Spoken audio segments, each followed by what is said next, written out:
Open to beer, open to warlock. Open your mouth. When you look ahead, that's the hair. I can't look at it. The one that we would take turns drawing in back when we didn't know each other's secrets. We got a list. We had a fun engagement with the past. I will yeet the Wii U pad. Oh. I'm going to get rid of the Xbox Duke. No! Yes. Definitely want to get rid of the Nintendo 64 controller. Me too! You're slapping hand a little sore? It's really sore. Yeah. Is Mr. Gus gone? Oh my god, it's sticking neck! Mr. Gus!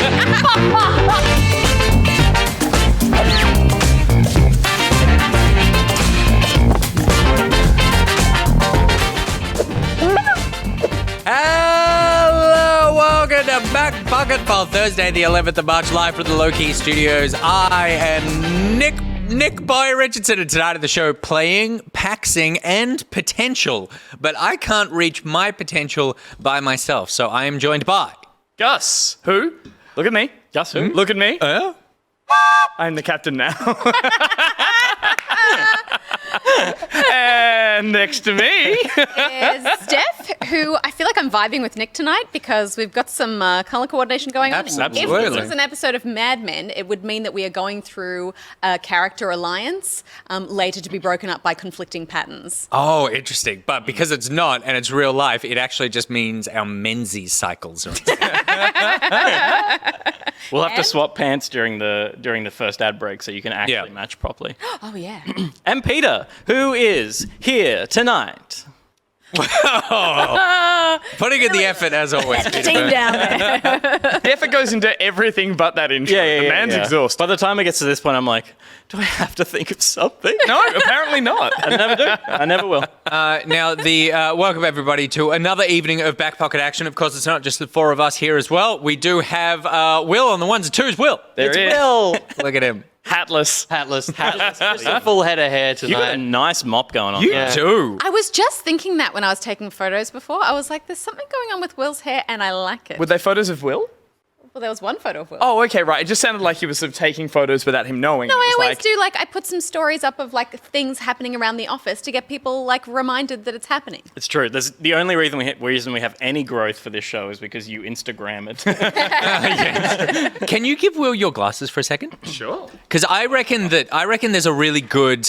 I reckon there's a good Mad Men / he's actually the Zodiac Killer. They're 70s glasses, so that's the kind of decade we're working in. Look at that. He is just dying to get to the bottom of this case. No, not a case. He wants to get that story out. wants to break that story. He wants to break that story before his boss comes down on him and stops. I don't know any journalist terms, and it's becoming very clear. Yes, it is. But Will, you look great at that. You look like someone's dad, a picture of someone's dad from the 70s. Can you stop changing my character? I'm trying to get props and you just keep... Now I'm a dad. And the best part now You got to find a kid. Gus is completely blind, so... There you go. Speaking of completely blind, you'll be blind with happiness because Gus has been very excited. We got sent some parcels today, which we opened up from you lovely people. You'll see a video of that probably next week sometime. But in one of these parcels from David Durden was some delicious M&Ms, but also this train whistle for a hype train for Gus, which I was going to say you'll hear when there's a hype train. There's a hype train incoming. And there is a hype train. All aboard! I know train stuff. Nice. I honestly thought you were about to go into a song. You were gearing up for it. I had to be kind of like, and hype train. If we could write you a hype train song, Yeah. and then you could do the whistle and sing the hype train song every It time did it give the started. vibes of like a one of those quartets, barbershop quartets. I was like, Oh, yeah, like when you're doing the tuning whistle at the but we all start. have to be in the tune of a train whistle, which Yeah. means we're four different harmonies. Thank you so much for sending that in. That was totally Choo-choo. unnecessary. And like the surprise on all our faces when I blew it for the first time of complete conviction. Being convinced that there is a train nearby. That is like, true. It's the perfect train whistle. Yeah, I don't know how well great. that's coming through a mic, but Because you get know told what? that It really is motivating the hype train. Absolutely. damn right. you get told there's these horror stories of like people being hit on train tracks because you just don't hear a train coming. It's on rails. You think that there's huge things and they make a lot of noise, but they don't, so they sneak up on you. That's true. So as soon as I heard that whistle, I was like, fuck, it happened. Yeah, right. I'm not even on a track, but it snuck up on me. Snuck up on me. Also, I completely misread this situation. I thought people would be excited to hear the train whistle, and that would incentivize the hype train. It's the opposite. So I think that only when we achieve hype train will Gus stop making the whistle noise. we're almost because there you go. Pass out. It's wonderful. It is one of these things might that be when a you bit look at much it, you into just go, what kind of demon magic is that? Totally. That it can make that noise from just that shape. I It's also like it's a chord. There's more than one note. There's in multiple there. notes in there. Yeah. four Different little- shaped holes. Yeah. four whole whistles there. I do. I feel bad now all of a sudden that when it got It's like human. 4 different shaped holes. four different holes to blow air out of. The second we got sent it, before seeing in the letter that it was like, this is a prop for Gus, I picked it up and instantly wrapped my mouth over it. It was like, like that's mine now. I can't check anyone else. It's Anyone else? so true. You did grab it and just immediately. Yeah. We are excited to be back for another show. I did want to say, I saw this before the show started and it made me laugh. I was checking out the merch channel in the Discord. If you want to become a part of the Discord, head to patreon.com/backpocket. And suggestions where people are going, oh, this would be a cool piece of merch. Silent Cloud suggested. Silent Cloud is a simple person who doesn't need much in their life. All I want is a plain white t-shirt with a chest pockety that is pockety. After that, I can die in peace knowing I've had it all. Yep. I'm like, yep, simple request. We thought of that design early on. It is in the works. They then followed it up with, also, we got a waffle maker from Disney when I was 7 that made waffles in the shape of Mickey's head. Definitely potential for a pockety ring. Whoa. Printing t-shirts, we can do. Forging iron plates to sear patterns into your breakfast condiments, not up to that just yet. Maybe more achievable would be like, have you seen there's like things that you, like a stamp that Yep. you put into toast? Yep. Do it.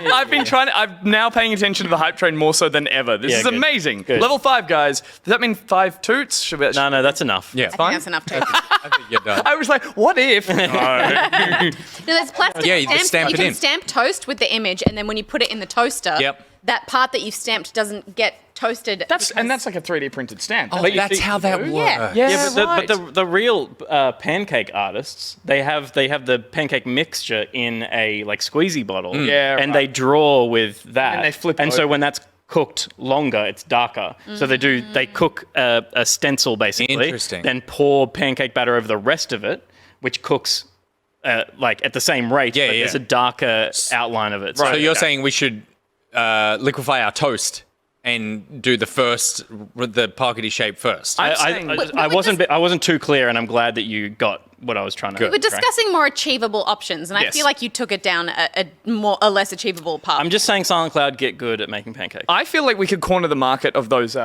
bread pressing cutouts, like you mentioned, because we could really steer everyone away from their Jesus-shaped ones that they're all putting out. Isn't everyone always seeing Jesus in their toast? Yeah, but I don't think And- it's because they're putting stamps of it. I don't know. I think that because they're zealots. I'd be very zealous of them as well. But the problem is, have you met our Lord and Savior, the Pocket? The other thing of that I love is the ones that they do. You can get ones for cafes where they have their logo for when you do the chocolate on the chocolate stuff. on the coffee. Yeah, but they never work. You've seen the people who do them and then take the stencil off. And it's Well, it's because they're complicated. There's one near me that has an anchor, and it looks fantastic. And it's actually just yeah. like, oh, it's this custom design anchor, and you just go, like, the first time they did it, I was like, how the fuck did they do that? And then I saw them use the stencil. Yeah, I'm like, oh yeah, that's. I love that that didn't occur to you that they would have a stencil. Well, I thought they would liquefy the chocolate and then dry it out in the squeezy bottle, but I was wrong.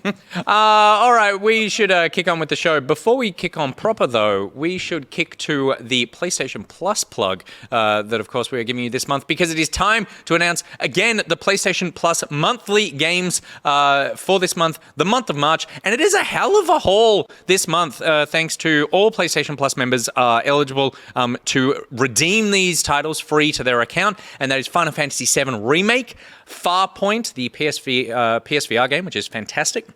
Marquette, which we saw on the show last week, and Remnant from the Ashes, which nearly tore the three boys in twain. we have a wonderful anecdote about Maquette as well, because our account has played about 120 something hours of Maquette.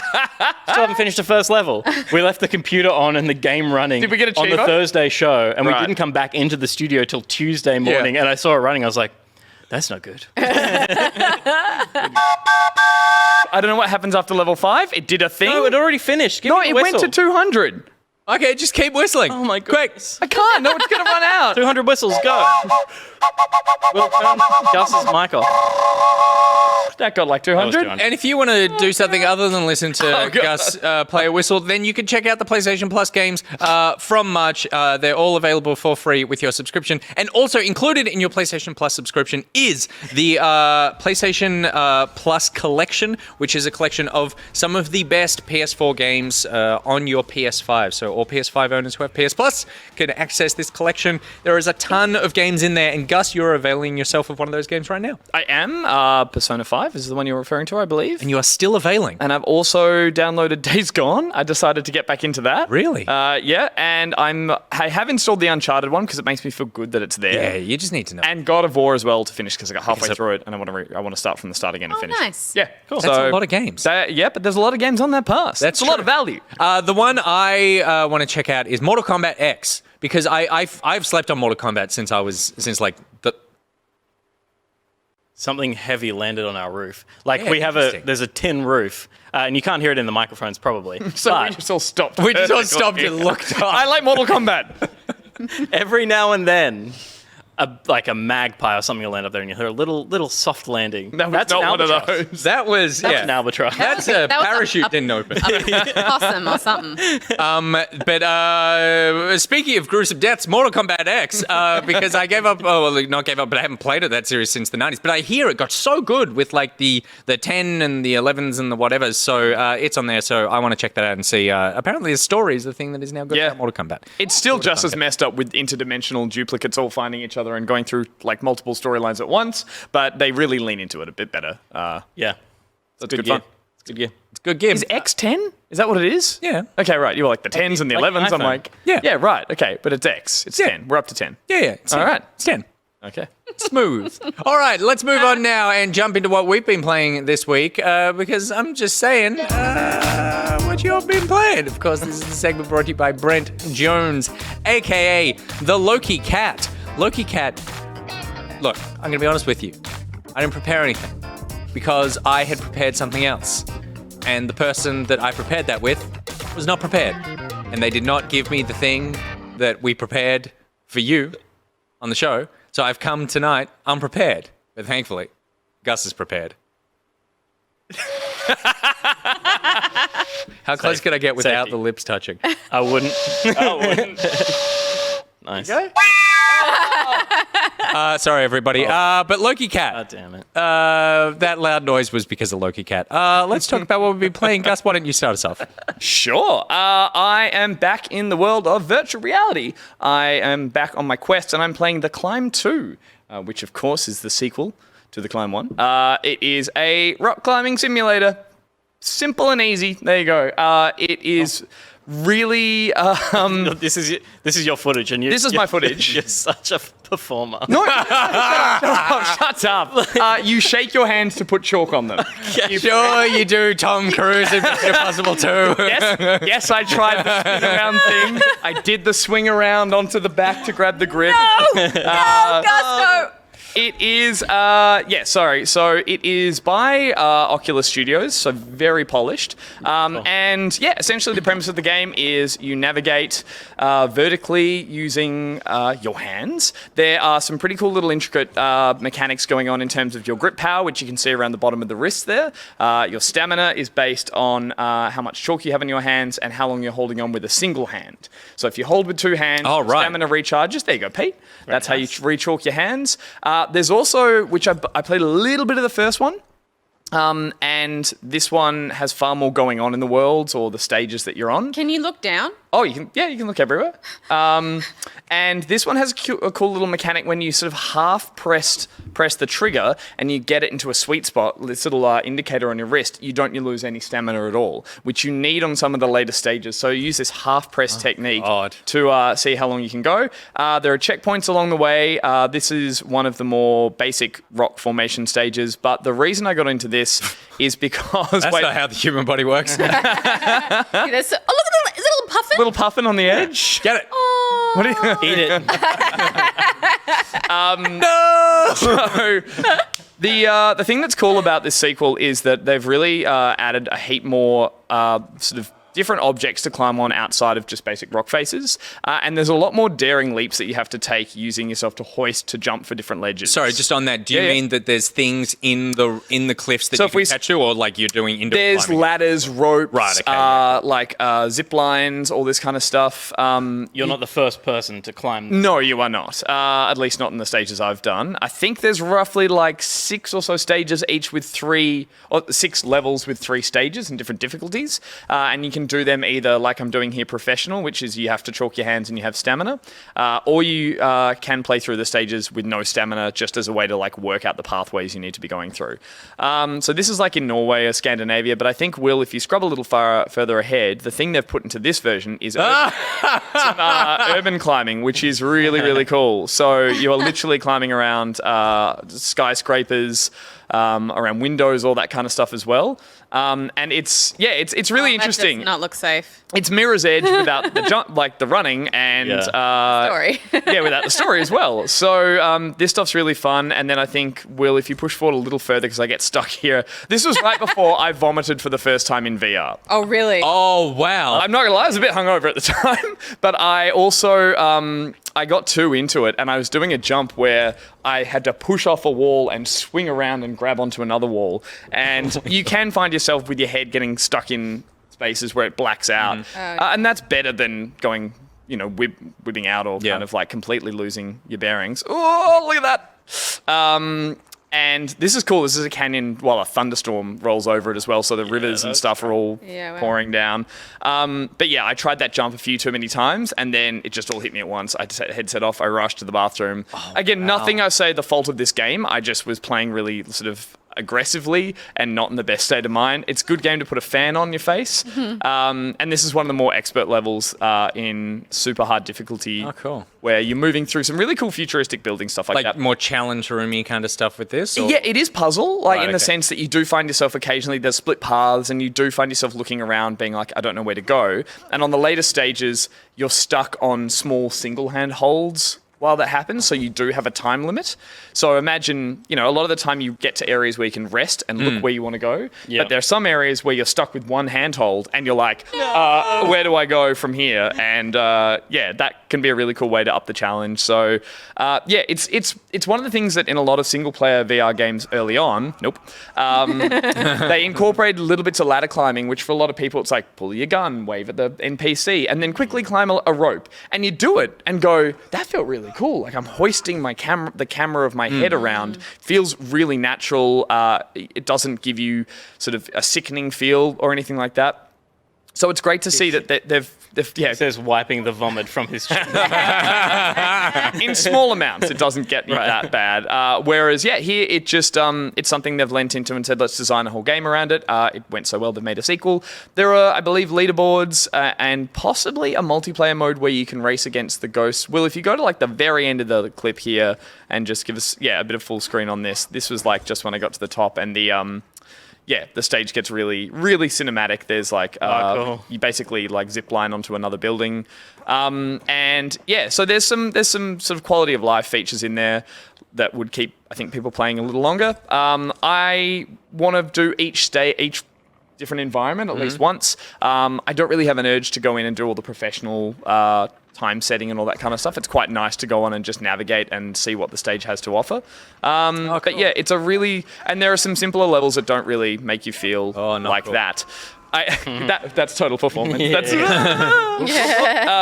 And so This kind of makes me wish that there was some kind of like foot add-on thing that you could do? Because I feel like so much of climbing is like foot position, right? Sure. Because as a climber, my understanding is that you have to actually bear a lot of the weight in your legs. Totally. You're not like gripping and using this muscle here. So I would love, when I'm watching this footage, like I want to see where your feet are going, which I get is I'm not, standing is- just doing that. Yeah. It's strenuous on your arms though. Like it's one of those ones that does burn the shoulders after playing for a little amount of time. And it's cool. As I said, some of those early stages, it looks beautiful. I'm playing on the original Quest. You guys have the second Quest 2, so I'm sure it'll look even nicer on that. But it's another one of those games that I will keep installed for when someone says, can I try a bit of VR? I'm like, here's a really straightforward thing to try. Turn off the professional mode, put them on the first mountain, and just say, have a little play around here. And sorry, let me clean out that little bit of carrot. That's Those peas, just get a little bit of vomit peas. So it's really good fun, and I'm glad to be back into the VR stores. Not Heap has been out in the last sort of 6 months or so, so this is probably one of the bigger titles, so worth checking out if you got a VR headset. Yeah, cool. Yeah. Nice. Stephanie. I have been this week playing the Witcher kind of AR Pokemon Go game. Yes. It's called Monster Hunter. Witcher Monster Hunter? Monster Slayer. Monster Slayer. I was like, that's a different game. Which I was super excited about because like I kind of got into Pokemon Go when it was like the craze hit the world, but I mean I don't have a super strong history of Pokemon from my childhood, so I feel like I didn't get that like pull the way some people are like intensely addicted. You'll be telling us about later this evening. Yeah. And I love the idea because there's so much to the bestiary of the Witcher world and the monsters that you can kind of grab and stuff like that. So you can see this footage. I have my Witcher school trainer in my living room next to Scotty explaining to me the things that I need to learn. standing on Scotty by the look of it. Yeah.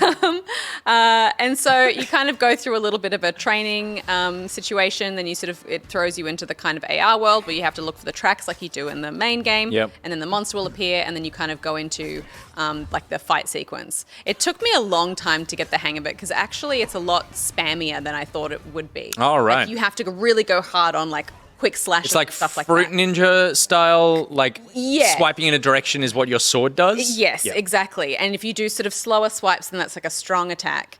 You can throw bombs and you can do like Witcher signs, which you have to kind of like do that's the rune cool. shape on Yeah. the screen. Oh, you draw it. That's Yeah. really cool. To kind of activate that power. Every now, shot starts with now Scotty. I've moved into my garden. Well, she just comes with me everywhere, and it's nice. And then it was like, oh no. All the characters are massive. They're huge. They're huge. But like once I kind of got through the training sequence, I sort of discovered that I had to like go out into the world and walk around, which sucks. Because like I feel like I don't know. I feel like with this kind of game, it's actually like it's quite involved, the mechanics of the fighting, and you have to it's like a big part of The Witcher, the original game, is that you have to prepare for each fight with you have to consult the bestiary, you have to use like the right oils on your blade, you have to have the right bombs and know which sign it's weak to. So you have to do a lot of research and preparation for the fight, and that applies to this as well. And it's also very cheeky, and then it's like, hey, I see you don't have necrophage oil. Do you want to buy it from the store for like this much gold? And you're like, all right, game. And so when you're kind of out, like I think Pokemon Go was successful because it was very simple and you could kind of be out walking and you'd be like, oh, there's like a Pikachu over here. I'm going to go catch it. And you like throw the ball and you're Like like, yeah. impulse catch. Yeah. Whereas this is Also, like... sorry to interrupt. Also, wasn't a huge thing in Pokemon was just going past stops and like tapping stops. So you could literally just be in a bus going like spinning them or something. Yeah, So it yeah. wasn't- If you were going slow enough, I think it was Okay, meant to right, be like yeah. you're meant to be walking, but sometimes you could. But even that, I was saying that's the most passive you can be. There's nothing similar in this. Not really. I don't think so. You kind of just, it uses Google Maps like Pokemon Go does. So it's like things in your area that you have to walk around and encounter. And like, I don't know, I feel like when I either want to be, I know that this sort of defeats the purpose of this entire game, but I either want to be playing games or I want to be walking. I don't think I actually want to do both. And I think that can be done with Pokemon Go because it was kind of simple and straightforward. Whereas this is just like, it's more involved than I want to be when I'm out in a walk, Yeah. standing like trying to like go like Totally, and then totally. being like, oh crap, and then I sit there for ages trying to like figure out, oh, I don't have the right potion, so I have to craft it, and then you're kind of like very much drawn into your phone in a moment where you're like, you don't really want to be. Mm-hmm. So I don't know. I actually just didn't really vibe with it in the way that I thought I would. Especially if you want to go for a walk and, get some distance under your feet. It's like if you're stopping at the first one for 5 minutes, it's like Yeah. it takes out the fun of traveling to collect as many things as you can in the next half-hour walk. It sounds Yeah, like you totally. get stuck If on you're at a this bus stop food. and you're waiting for a bus, like, yeah, sure, maybe. But then even then, you've got people around you waiting for a bus and you're like furiously swiping on your phone. Like it's an intense action that you have to do. And also, it's like it spawned, because it's geolocation stuff, it spawned like a boss in our house. Yeah. So like the only thing that you could engage with inside the area where you launched the device was a thing you couldn't fight. Yeah. So it's like you actually have to go for a walk to even start thinking about how to play Yeah. this game. Yeah. And to me, I saw it immediately, and I had a little stab at that boss because we were like, "What the fuck is this about?" Yeah. Is that it? That's it. that's yeah, it, yeah. yeah. Good God. I couldn't kill that spider. The real estate agent really didn't give you all the details. It's You can see the action of drawing the sign Yeah, on the right. screen there. It's trying to be somewhere between Pokemon Go and Blades, Elder Yeah, Scrolls right. Blades. Yeah. And this has a combat system, but the Elder Scrolls Blades had a good combat system. Elder Scrolls Blades isn't a great game, but it was like a cool way to transport yeah. the Skyrim dungeon experience to a mobile device. It's got Totally. the essence of that game or that world into Yeah, a but the essence of Elder Scrolls they distilled into something very simple. It was like, all right, you can have some spells, you can have a sword, and you can just upgrade that stuff in a way that makes sense with the systems in this game. Yeah. And this is like, get the oils on your blade because it's Witcher, and like, consult the bestiary and do all that stuff. And it's Yeah. like, this is just too complicated for a Pokemon Go style. I have to leave my house Totally. to engage with this thing. And I that's not couldn't even particularly like, fun. once I'd kind of played it, because initially I was like, oh, this will be nice. I'll take the dog for a walk and I'll play this game on the way. Yeah. And then I quickly realized I couldn't do that because it was so involved that I wouldn't be able to watch what the dog Yeah, was yeah, doing. yeah. So I was Yeah. like, I can't take her with me while I do this. I have to be so focused on the game. It also, like, it looks, this is not my kind of game, but it looks incredibly unfun. Like, I think the combat looks awful. Also, I think it looks bad. Like, the other thing with Pokemon is, like, the sort of, like, difference, I guess, between, oh, this is real life, and this is a real building or a real park, and then this cute little animated character Yeah. pops up. Whereas it's like, in The Witcher, like, the environments and stuff look lovely, and Geralt looks great. Yeah. But then when you would just wander across random people, it's like, God, those are some ruddy faces. pretty good, though. And No, then I was that, like, going to ask, this is, I imagine, is there, like most of these AR games, you can turn on the in-game world, Yeah. which You is what we're can, looking yeah. at now. At one point I turned it on by Defeats the accident. purpose, yeah. Because I am slashing so much on the Yeah, screen that right. I accidentally hit the switch. But this is not the in-game world, Yeah, I that's don't real think. world. That's just my street. It looks like the lighting Get out of matched town. pretty well there. That yeah. looked really, yeah, right. Yeah. I was convinced that was, okay. Yeah, no, that was just. It is that funny was you're just on my playing this street. game and it's like everyone else will be walking around ugly urban environments and you guys are literally walking down a Yeah, bush track, yeah. encountering creatures, getting the perfect like company B-roll. Amazing. That's what we're looking That's at. that's in game. That's in-game, yeah. So that was when I hit the AR button. That's by Katoomba. mistake. Oh, Yeah, right, yeah, okay, right, lovely. Are you going to keep playing? I don't think so. Yeah. It does like they've put some cool RPG elements in there, and that you sort of upgrade your like weapons and you upgrade your character and you learn new skills. So there's all that stuff. It's very involved. They've tried to make it like here are adults that like a good RPG and they love The Witcher, and we've tried to bring as much of that into this game that is like people are used to playing something much lighter. But I actually think that the lightness is what kind of makes it successful. I think you totally hit the nail on the head in Yeah. terms of Yeah. like how much work you want to be doing when you're wandering around. Like it should incentivize you to go for a walk, not incentivize you to stop your walk. Yeah, and I think also the success of Pokemon Go comes from the idea that you want to catch them all, you know? And I feel like with the like Witcher world, like I don't necessarily feel this burning desire to kill every monster that exists in the land. Or to be confronted with like the flabbiest flesh Yeah. Yeah. oozing with pus is like, oh God, yay. Have the Like same a big part of like Geralt's lore, right? Like, his journey is like, I've been mutated to become this thing. Yeah. And like my whole journey is me coming to terms with the idea of maybe I don't want to just be this murderer.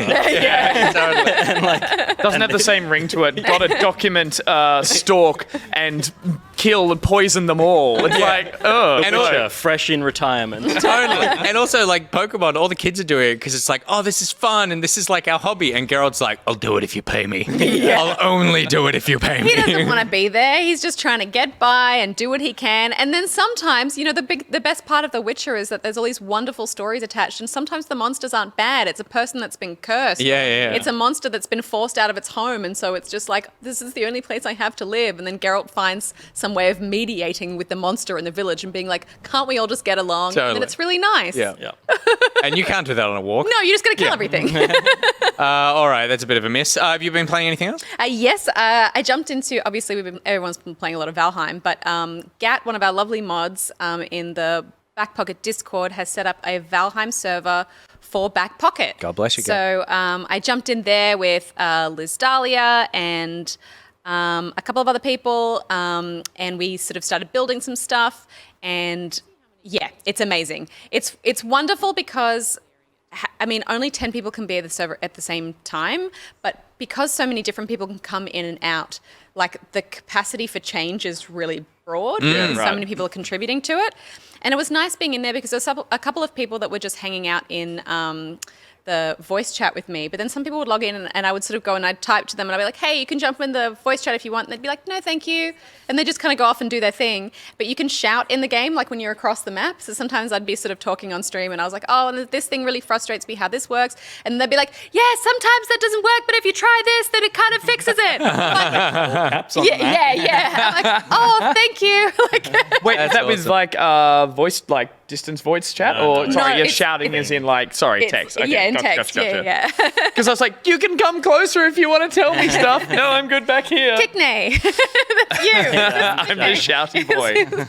And so if, I haven't played Valheim, it's 10 person per server. Yes. So does that mean there's only 10 Pocketeers in the server? At one time. But Oh, any okay, number right. of people can pass through that. Oh, okay, right. But if there's 10 people in there, then no one else can get in. That's right. Interesting. Okay, yeah. Yeah. And your enjoyment for this game is still up there? Like your... Yeah, absolutely. I had a moment last night when we were fighting a particularly tough boss where I was very frustrated. Like you would have seen it. I haven't gone back and watched that VOD, but my face. I could hear it. It was like, But someone will send me the clip on Twitter. won't they? yeah, it was bad. It was bad. And do you guys have now you've got on that server, is there because you were saying with the previous server you were on, there was like a goal to build a house or to build a bigger boat, and like do you have I'm still on that server. Right, So, yeah. that's what I was playing on last night. So we but do you guys have a goal with the back pocket one?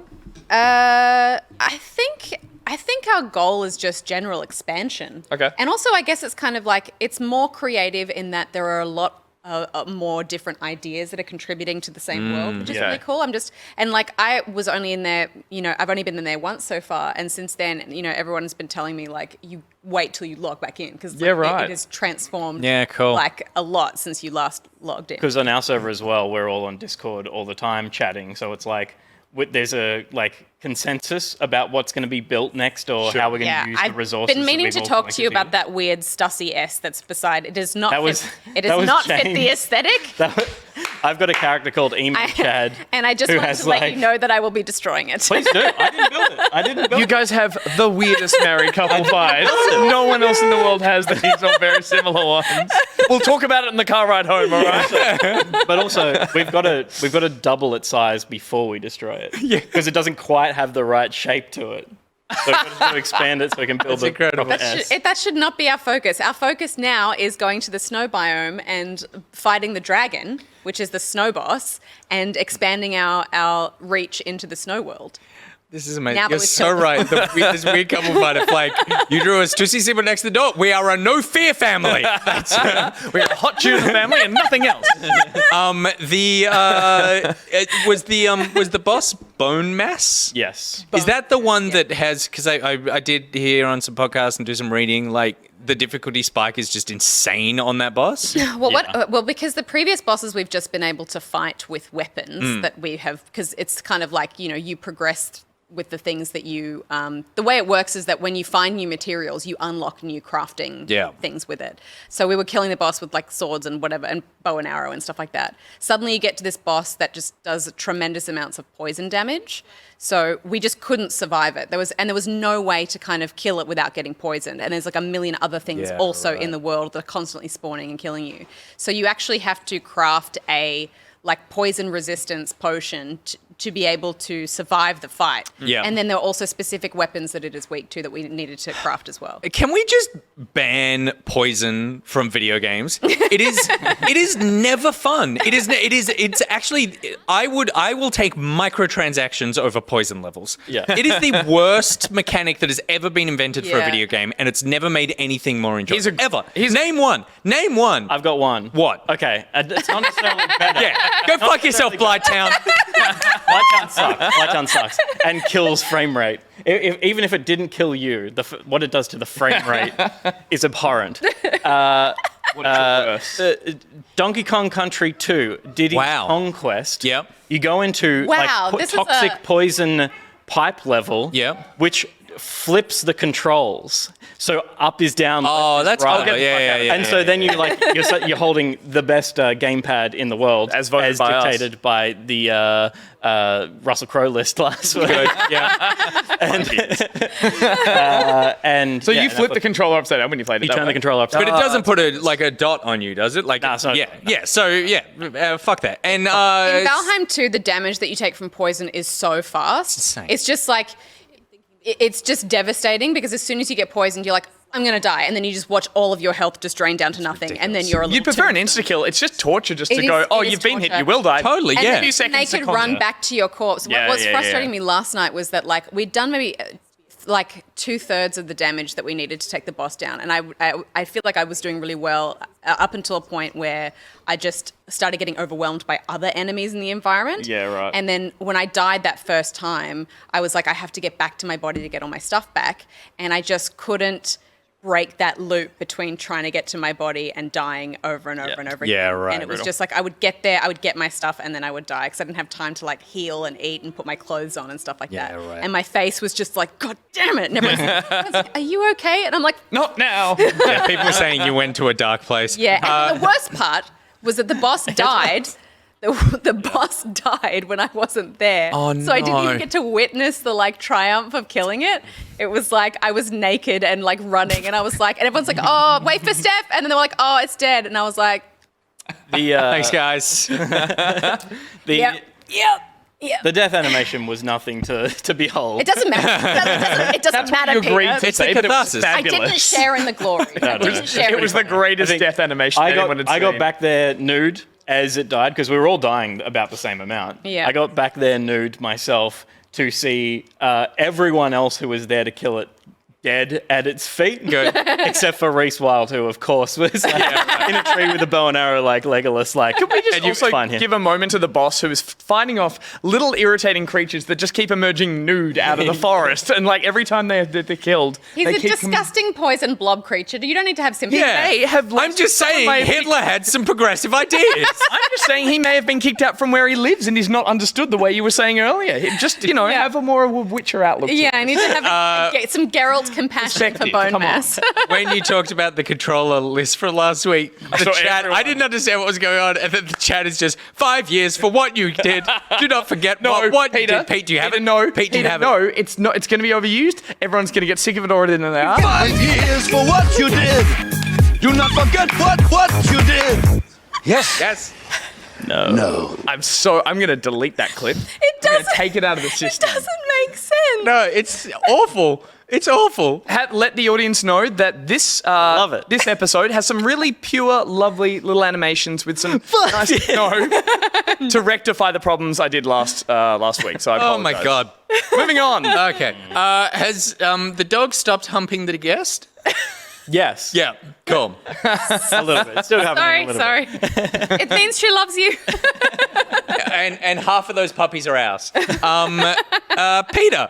Yes, You've been sir. catching things. I have been. And speaking of poison's been far improved in the game Pokemon Sword and Shield. What a smooth set. Greatly improved. I slept on the new Pokemon game. And I am a Pokemon kid. I played all the way up to as a Pokemon lover kid. I played all the way through up to probably Gen 4, and then grew out of it a little bit, but always watched what was happening with Pokemon, because the reality is the Pokemon Sword and Shield is identical to Pokemon Red and Blue. Anyone who says anything different in the chat is full of shit. They're lying. They're the same game. But That's every Pokemon except for Go. Yeah, no, that's what I mean. Yeah, okay, no, but good. Yeah, I was just making every sure. mainline. Every Okay, mainline good. Pokemon. Okay, yeah. Okay, good. They're all the same game, but the little tweaks that happen. It's like COD every year. You know, it's like people are like this new COD is the best COD, and it's like downvote. I'm just saying. It's the same COD. Ooh, but there's a new reload animation, and it looks great. 5 years for what you did. Pokemon Sword and Shield is set it's the first game in the 8th generation of Pokemon games. It released in 2019, and it is the first. It's the second Pokemon game for the Switch, because Let's Go, Pikachu and Eevee came out the year before, but they're not traditional mainline games. They're remakes of the original of Yellow. But they have different kind of systems in. I remember you didn't get far through whichever one of those you Yeah, I probably played 5 or 6 hours. Yeah, of that. okay, It was right. it has a Pokemon Go capture system in it and stuff. So it's it was kind of an amalgamation of kind of what Pokemon was becoming, because Pokemon Go was the biggest thing in the world. And Sword and Shield does away with most of that, but it has some elements of Pokemon Go, which I think are the good elements of Pokemon Go for this mainline series. It's a pretty traditional game. You are a kid in a town, you get given your first starter Pokemon, you train it up, you catch stuff, you go and beat gym leaders, and then you become the champion of the world. I think it's sweet that you're just explaining to anyone who doesn't know what Pokemon is after the 8th generation of this, which has been the same fucking story every time. Well, that's the point, right? It is still the same story every time. The new things in this game are the wild areas, which are basically the parts of Pokemon Go that have come in, which are really interesting. So the game's always very linear, locked camera, you kind of walk up and down paths and stuff. Sun and Moon had a bit of 3D to it. This has areas that you have camera control. So you can walk around a 3D space. The Pokemon are in front of you. They're not in the grass as hidden Pokemon. They're like Pokemon Go in the world. And there's some beauty to that. I'm not making fun of you here. That's something that I've wanted in Pokemon games for a long amount of time, and to the point that I'm now over it, and I don't care that it's come this late. And I know you're as much of a skeptic as anyone else. Yeah. Is that not do you not see the irony in the fact that it's taken this long to make that a feature? I don't think there's anything ironic about Nintendo being slow to upgrade their core games. Sure. It's good that you enjoy it. I'm not having you. I'm just saying it is one of those things that I'm like, yeah, it's about time.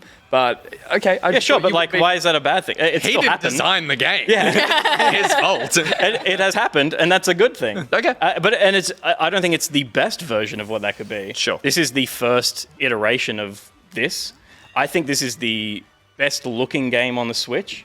It has in those wild areas the same kind of, not to the same extent, the kind of awe of seeing this big open world in front of you like Breath of the Wild has. Sure. Breath of the Wild doesn't look as good if you take a screenshot, but is more epic for sure. Yep. This is much simpler as a game. Things pop in front of you. The draw distance is really short. And I mean, that's a limitation of the system, the platform that it's on, but as well, I think just easy coding, it's they just kind of wanted to get this thing made. You stream this? Because someone's saying you've leveled up heaps since the stream. Oh, right. I finished the game. He loves this game enough that he actually willingly streamed it to people. I've never seen him. I have never seen him this. You finished it? I played 40 hours in the last 2 weeks. Oh my! Good man. It's been so intense. Even last night when I was we're going to do this boss, and we were prepping beforehand. I was like, "You've got your. Does everyone have their potions?" And Pete's meanwhile on a bicycle, just being a second. Peter was like, "Should I use a tornado squirt or a whirly fart on this Gyarados?" And I was like, "Are you playing Pokemon right now?" You And he are a was like, goddamn "Yeah." enigma. My God. It's and again, it's it's not, Pokemon isn't the greatest game in the world, but there's something about it nostalgia-wise that I think is the effective thing about having a game that plays exactly the same as it played in 1995. Yeah. It brings me like joy to see you get happiness in a simple Nintendo, not simple, but in a Nintendo game when you're usually just so bloody skeptical about everything else. You're like, And I was skeptical about this. I did buy it, right? Like I played a bit of Let's Go and was like, I'm kind of like, I feel like I'm done with Pokemon. Maybe I'm out. And then the Pokemon Nintendo Direct happened, and I saw the Pearl and Diamond remakes and the open world game that they're working on. And you were like, all of this looks terrible. I was. Yeah, I was. Totally. And I was like, but now I have an itch. gotcha. And I was like, maybe I'll go and buy Let's Go and play it again. And I was like, no, I didn't like it enough. And I asked the Discord, should I check out Sword and Shield? And everyone except a pawn called Bishop was like, yes. So I did. Was Bishop and haven't looked anti-Pokemon back. or anti-Pokemon Sword and He's anti-Sword and Shield, but Bishop, I think, in his defense, is a big Pokemon fan and is kind of in Gus's boat of being like, yeah, but it hasn't done enough to be different. But I'm happy to just take what I get from Pokemon, and I think it is like a triumph to finally be at this point. I now see how the open world game could work. Sure. Doing all this wild area stuff. So yeah, I'm kind of back in. I bought Nintendo Online so that I could trade Pokemon with some Pocketeers, and they helped me level some Pokemon up because you have to trade them to level them and stuff. And I'm excited to get into the end game, which Pokemon's never really had an end game except catch them all, right? So it's like you finish the story, you beat the toughest opponents, and then you just have like the most buff Pokemon and go and one-hit everything. Yeah. It's like you just play until you run out of energy to play it. Whereas this has a system that is in the wild area, you see them around these like just holes in the ground. It's not the most inventive thing. The end but game they're just shit terrain. Yeah, you fall into these raid holes basically, and you fight against. There's a new way that Pokemon evolve in this one, which is like, I'm gonna bore you all with the fucking lore. Not at all. With We the were fucking 5 minutes ago. With the Pokemon lore. The island, based on 5 years. based on Great Britain, has a Dynamax power in the fucking I don't know. Nah, but it makes not that Pokemon far, big but- and they're amazing. So you go down into these raid Little things. steroid holes. Little steroid holes. Yeah. You go I into saw the a steroid hole. Pokemon movie, and that was a big part of it. Was that things got like huge? Yeah, it was Mega Evolution, I think. It was a different. That was a different generation's version of that. Yeah, I mean, it was admirable, You're right, Steph. same thing. I knew better than to open thing. my mouth and Same engage. thing. It was the same thing, but Patted better. me on the knee. This has online ratings. Okay. So another cool thing about Yeah, this right. one is that four, maybe only three. I think it's 4 people can team up to go into a raid together and fight like an OP legendary Pokemon, and you all get to catch it at the end of the day. Yeah. Cool. No, seriously, this is I'm a good... very happy for you and your new wife, Pokemon. I mean, there will be a lot of people out there who watch that direct who are kind of, that Pokemon announcement, who are like, I want to play Pokemon now. Yeah.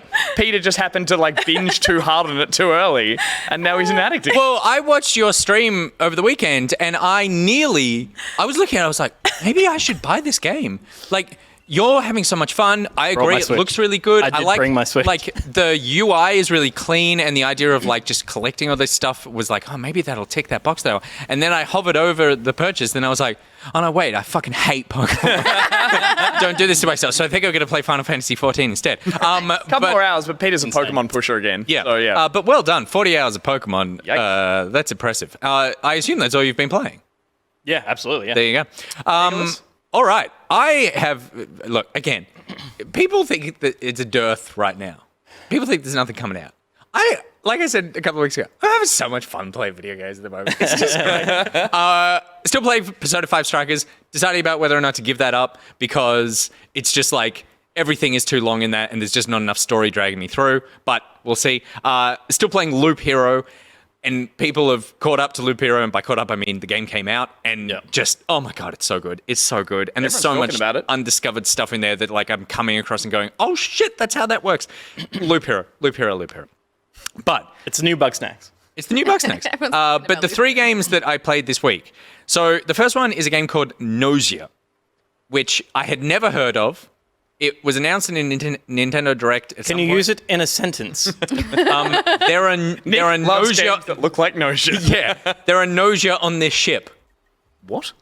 So Okay. Nauseas are aliens Right. that basically look like humans. Oh, that's one right there. That doesn't look like a human. No, so that's the thing. That's not a nausea. What? So, the idea behind this game. Why so, don't you play normal things? so this game is it was actually a PS Vita game. Oh, wow. One of the last ones to ever come out in 2019. They were still making new Vita games Why? in Japan. Yeah.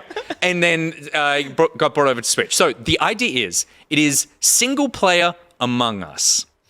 You are on a ship, and you wake up on the ship and you have no idea what's going on. The game starts, it's like nausea. And then it begins this scroll of like explaining what's going on. And it's like quite a bit of text and it scrolls up. And I'm like reading the first few sentences and then it just keeps scrolling and disappears off screen. And more text appears and it just doesn't slow down. I'm like, and it all disappears. And I realize, oh, it's supposed to completely just go, you're just in the deep end. Yeah. Was everything in that document you need to know? Or It something? explains a lot. Oh, shit.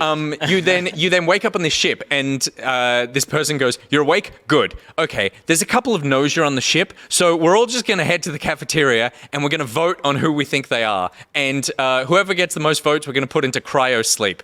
And the idea is that there's an amount of people on the ship. You vote on who you think is a nausea. That person gets put into cryo sleep, and then if you put all the nausea into sleep, then you win. If you don't, Is there a scenario in which you are a nausea? I am getting there. Oh my god! If you don't, and it ends up like Among Us, where there's more like nauseas than non-nauseous. humans or whatever, then they win. So you do the first one, and everyone's having this conversation, and they're like, "I don't suspect you," and I'm like, I don't know who the fuck you are. Like, I don't know anything about that. Then it's like, what do you want to say? And I was just like, don't say anything. Just see what happens. And then it plays out. We pick the nausea. Classic. Yeah, that's my usual move. Says nothing. We put him into cryo sleep. It's like, awesome. And then it goes, end game. I go, okay. And it goes, exit game. And I exit. And that's it. And then it starts up again. It goes, loop 2. And you wake back up. And they're like, so we think there's some nausea on the ship. We're all going to head to the cafeteria and have a conversation about it. Oh my goodness. And so I'm like, right. Okay. So, for example, Dolphin Pan says, Setsu. was that a dolphin? Yeah, so we're getting there. So I was like, Setsu was the nausea. So we go through the whole thing, and I'm like, Setsu looks pretty sus, because you can either doubt or, at the beginning, you can either doubt or, like, back, like, go on their side. Yeah. And so I'm like, Setsu looks pretty sus. And then someone's like, yeah, Setsu's been giving off weird vibes. Yeah, I'm not getting a good vibe from Setsu Oh, at all. it's a Salem and then witch trial situation. Yeah, and then so we one put Setsu. person. I don't trust him at all. No. Totally. We put Setsu in cryo sleep, and I'm like, done. And then it turns out that someone else was the nausea. I'm like, it was Setsu. And then you lose. Nausea take over the ship. Loop 3. So we think there's a couple of nausea on the ship. We're all heading to the cafeteria. Hang on. Now, I know this is obviously confusing already, but like the loops are they a continuation? So, no. Are they So what it is, resets? and every loop starts adding new characters to the ship, and the third loop adds an alien, and I'm like, it's a fucking nausea. And the guy's like, what are you looking at me for? And I was like, oh no, it's just an alien from Jersey. But every loop adds a new character and starts revealing info about like the world that's going on here. And so I will encompass this by saying, like, it will explain everything by saying this is a very Nick game, but you just continue these loops, you continue this conversation game where you're picking people to go into sleep.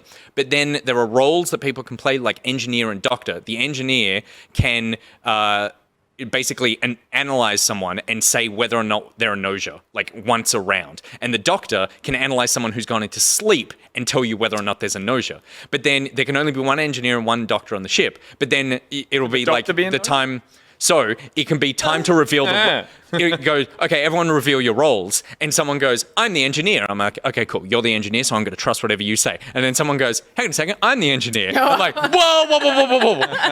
And then there are people who are human, who are not nausea, but they're called like SPCs or something. And basically they're people who identify with the nausea and want them to succeed. So they'll just lie to just try to like cause chaos. Oh my Oh, goodness. this is like 6 levels deeper than I already could keep It's up with. insane. There is so much to keep track of. Anyway. People are saying sort of Town of Salem vibes because there's a lot of role-based Totally. in that. Yes, it is. And so it's like there's lots of roles, and then you can pick to play as a Noja. So you can either be randomly assigned a role at the beginning of each loop, or you can pick what you want to be, and you can be a Noja. What is the goal of the game long term? So the goal is story based, and it is to figure out what is going on, because it starts being revealed like all these people are from different planets, all these people are like on a ship as like refugees. What is the Noja's ultimate end goal? And I will say that it's about a 20-hour game, and I've put in probably like 5 hours. And the story is enough that's pulling me through, but it hasn't got that real like so far I'm wanting to see the end because I'm like, what is the end? Yeah. I think the thing is, like, I love the idea of this, but I struggle so much with any game that involves large amounts of repetition, which I know is a thing that is video games in general. But if it's literally like the same scenario and you're going through the same motions over and over, I really find that difficult. And you will hate this because the thing that like while I will finish it because I am like I hear the story gets great because it ended in Japan, it got like 9 out of 10, like it was massively beloved. Yeah. But the thing that I'm struggling with is every conversation loop, there's not original dialogue in it. Everyone just has their same like, Setsu's looking pretty sketchy, or I'm getting bad vibes off this person. Just and like it's like, one-lines or and so you're just hammering through the button, and I'm like, this is the main interaction with the game, and it's literally just the same thing every time. At least with like Undertale and stuff like that, you have these little tweaks that Totally. give you the satisfaction of knowing that things are a little bit different each time. And Yeah, but I don't know. I feel like that would frustrate me more knowing that there's like X amount of endings as opposed to, you're always making progress every time you hit a new loop. Like a new character is introduced, so you know that like information that you've retained. There is a slight amount of like randomness of like, if you don't get the right combo of people, or if you fail a loop, then you might not get it. Right, but okay. Generally, yes, because it's all the things that happen in between loops where you go and have conversations with people and stuff, and they start revealing more info. Then that's when you start going, like putting together these pieces. And it does that thing that I love in video games where it just like throws you into something and it's like, what is going on? And then 5 hours later, you're Charlie with the like in the mailroom, and you're like, this is how all of this is starting to be. Yeah, totally. Are there repercussions for multiple failures of like, is there an end, like, is there a way to cut it short through failure? I don't think so, but I have hit a situation where like the game didn't let me win, and I went into this like fail loop, and that was a narrative thing of like something is happening because like my character is starting to realize that they're in a loop, whereas before they weren't, all that sort of stuff. So if you're into this kind of thing and you know if you are or not, then definitely check it out. It's on Switch. And the last thing I'll add is all I could hear really naively when you're like, is it nausea or don't nausea? It's like, I thought that was the pun like they were going for. No. It's like when you have to pick them all at the end, it's like, I don't nausea. It's like, But there is some of that level of writing in the game, so enjoy Right. that. sorry, Correct. my level of writing. The second game that I played, which came out today, it's on itch.io. It is free, which is a crime. It's called If on a Winter's Night for Travelers. And this... Can I point out that I think it's one of those pay what you think it's worth games? No, it's not. It's free. Not on their website. You're talking about Angerfoot. Yeah, sorry. I've jumped ahead. So this is free, like free. Dead Isle Games are the developers. So the premise is you're on a train and there's a masquerade ball, and it's like pixel art, beautiful, gorgeous. You're on a train, there's a masquerade ball, and no one knows how they got on this train. And then it's 4 vignettes. No. I think you'll actually really like it. Yeah. And then it's 4 vignettes explaining how these people got there, of 4 different characters. And it's set in like the 1920s. This is the first one here. Is this the gameplay or the trailer? Cool, leave it on this. And this is the shortest one that I've accomplished so far. The whole game takes like an hour and a half to finish. And this is a guy who is meeting his boyfriend in Rome, and something happens. And it is a really sweet little story that then takes a very dark turn. And then but the second one, so this is called The Silent Room. The second one is called The Slow Vanishing of Lady Winterbourne, and it's all like it's like a classic adventure game, like hunt around the room, find the different objects, solve the puzzle, blah blah blah. Yep. But The Slow Vanishing of Lady Winterbourne is the name of the second one, and it is stunning. It is a beautiful tale of like loss and how you deal with grief. The way that it shows this is so gorgeous. The way that it like the art style changes depending on the head state of the character, and flips back and forth between things. It is just stunning, and it deals with like incredibly complex things. And it seems like every single. And then I just started the third scenario, which is like a black doctor in the 1920s who is obviously facing a ton of racism, and decides to get back at everybody by summoning a demon, and which sounds stupid, but actually is like. He is like at the end of his tether, and it's completely like earnest. It is beautiful. It's made by two people, and it's on itch.io right now. It's called If on a Winter's Night for Travelers, and it'll take you like an hour and a half to finish, and it's free. There's no way you can pay for it.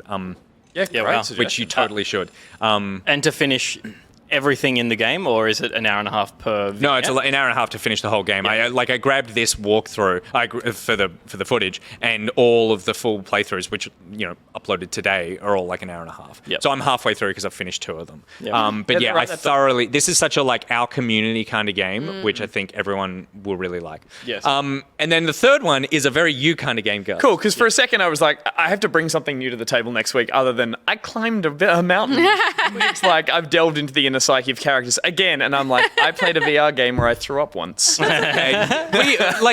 bringing the climb, it makes us warm because we knows you, and we know that that's the kind of thing you bring. So then this game, can we get the footage up for Angerfoot, and just pump the audio a little bit, Pete? Gus, I think you will love this game. All right, strap in.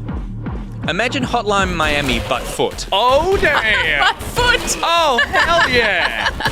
Gussie like. Wait, there's nothing but the foot? No, there is. This looks... And so this deals with the troubled inner psyche of what? Or just... Holy shit, it's done! Yeah. So this game is amazing. So this is the pay what you want game on itch.io. You have a gun. $2 is the recommended whatever, but you can pay whatever. The idea is that you progress through these levels, mainly through foot, but you can pick up weapons. Mainly through foot. It is I was about to ask, you go down quick? So much fun. It is so much fun. This seems like the kind of thing that would totally work in VR, although you move quite quickly. Whoa, no. Yeah. But it plays so smooth. Every button on your keyboard is kick, except for left trigger, which is shoot. Excellent. Which is just my favorite thing. It has this one, like the music is totally pounding and insane, but it does this wonderful thing where it's like, if you haven't kicked in a while, like if you get into a room, you kick into a room, kinda like it goes from and then it goes. So when you kick and then you kick another door and it goes. Totally hypes you up. That's awesome. It's so much fun. I think there's like 8 levels or something in the game. This was like they put out a big update a couple of days ago for it. I don't know what their future plans are. Right, because it's like one-trick pony. I don't think anything. Like, I first saw this game at the end of last year. It was I think a single dev team split up and did a 7-day game Jam. Yeah. They called it 7D FPS. Or they made 3 first-person shooters that they put up online because they were like, our team made these this week, and we think they're all sick. But obviously out of that, in December, this one has had enough attention to be like, or they enjoyed it enough to go like, let's like put some time into Totally. this. Yeah, great. And there's now a few levels, and like it's a playable thing. And it is one of those things where I go like, oh, I don't know what else you would do. Hotline Miami has like a lot of nuance when you keep going through. And I've continued to play BPM, which we looked at a couple of weeks ago. Which is that one that you shoot and do everything in sync with the beat, and that's a fully fleshed out game, which I've really enjoyed going back to from time to time. Whereas, this from everything you've said looks like it's developed from that jam to It's a bit. something that's a bit now. But it's such a great bit. It's so much fun. And as you said, this is pay what you want kind of thing. Yeah. Which is cool. cool when a game like this comes along and you're like, I'll happily put $5 behind this to show support that they're like, they clearly made something they had fun making as well. Totally. It's just like it on every level. It just works so well, and it's especially funny because today I read a Twitter thread from a bunch of developers talking about the difficulty of dealing with doors in video games. How doors like break pathing. It's very complex for AI, which is why most games don't have doors, and like Assassin's Creed basically is a world where they pretend doors don't exist and no one has a door. And then there's this game which is entirely just kicking doors down. What's so incredible about game jams, though, is that that kind of forced pressure in a short time frame brings about these really creative ideas, and I love that that's something. There's no time to go. That could be a bad idea. Yeah, you just kind of try it. There was one game jam that I went to. It was one of the first game jams I ever saw, actually, and the guy came up with an idea where like you do an AOE attack as this character by shouting, and like how loud your voice is how big the attack is. Yeah, right. So he was demoing it. So he's like, for example, you walk up to a group of enemies and you go, die! And like thing explode onto the screen of just death. it was not the like technically most like advanced game that was But you'd that never came seen out. anything like but it. I'd never seen anything like it. It was really funny, and it just went down. Really You well. And there's something about like going really hard on a single idea. Yeah. That turns out often to be something really interesting as Yeah. opposed to being like, oh, let's just set out to try and make Assassin's Creed. It's like, fuck, how do we pull all those components together in a small Or putting one. like, let's make a game. Like, I could do this thing where we like kick a door. Yeah. And it's like, well, we'll Hotline put an enemy Miami, but behind foot. it. Yeah. Or And as you eight said, coming up with a unique mechanic that then you go, now I have to build the rest of a regular game around. It's like, no, if you've just been in a pressure cooker to say make the whole game around that one mechanic, Yeah. you don't, have to tick all the other boxes, then you get something like this, which is just, a very cool result. You did mention they were like, the developers said they were like, everything was kicked and then use your foot for everything, and they kind of ran out of ideas for what to do beyond that. Here comes a shit. Yeah. I'm like, maybe like add another link. No, it's Yeah, too I feel perfect. like the that kick makes is Have I so ruined the much fun. sequel? Yeah, that takes the joy out Right. of the fact that this is a game about kicking, and it Yeah, really goes and that everything hard you on the kick kicking goes idea. so far across the room. You could do a It cheapens the kick. That's Yeah, true. add a punch. both feet flying kick, and then you're on the ground for a moment, so you have to recover from that. Or the kick is the most harmless. The punch is the most harmless little slap that brings the music all the way down. So you have this Like, little. what are you doing? And then Bam. then the camera swings back around and looks back at you, and it's like, So That's cool. I'm just you check should that out. play Angerfoot.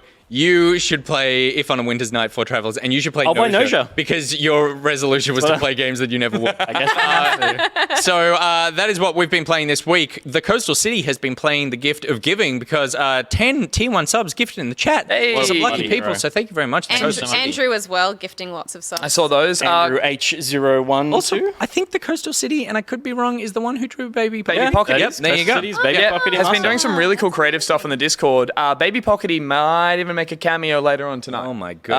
I reached out to say thank you. It's been incorporated, so Check yeah. your Discord, Coastal City. Yeah, but And thank say yes to the question that is in. And so, speaking of special appearances, we are going to go to a short break to hear from our sponsors and from you guys, and we'll be back with a special appearance regarding PAX right after this.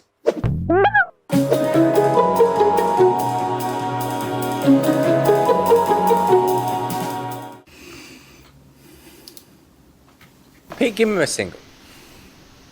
Listen, you piece of shit. Oh no. You can't send in 30 seconds worth of fucking video? Do you have any idea how complicated this entire show is? And 4 people make this? This goes on for hours. We're asking for 30 seconds. It could be one shot. It could be literally you writing a word in your own blood on a piece of paper. That's all it's that simple. I don't understand why it's so difficult for you to get up off your asses and send us a goddamn video. You are eligible. This is me, Captain America, telling you, get off your fucking asses.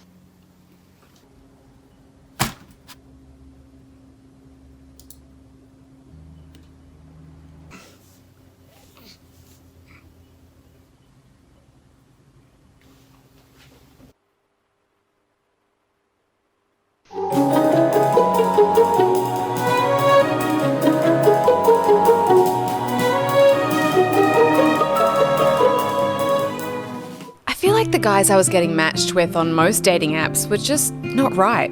Like, these were bad men. So now, after every awful date I have, I just tell them to join Allwood. From parent IT company Issac, Allwood is the dating app for the modern woman who's sick of being matched with assholes. Here's how it works. Men join thinking it will be an easy way to hook up, but what they don't realise is there are no women here. Allwood is just dicks. Now these guys will only get matched with people who share their interests. Interests like lying in their profile bios, not calling you back after the first date, and actually being married with kids. Let's hear from some of our unsatisfied customers. Don Juan DeFucco asks, where do ladies at? Biker Balls wants to know, why do I keep getting matched with jacked dudes who send me pictures of their dicks? And Sisyphean Penis has the self-awareness to ask, is this some sort of ironic Grecian myth punishment? Allwood, there are no women for you to harass here. It's just all wood.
Surprise!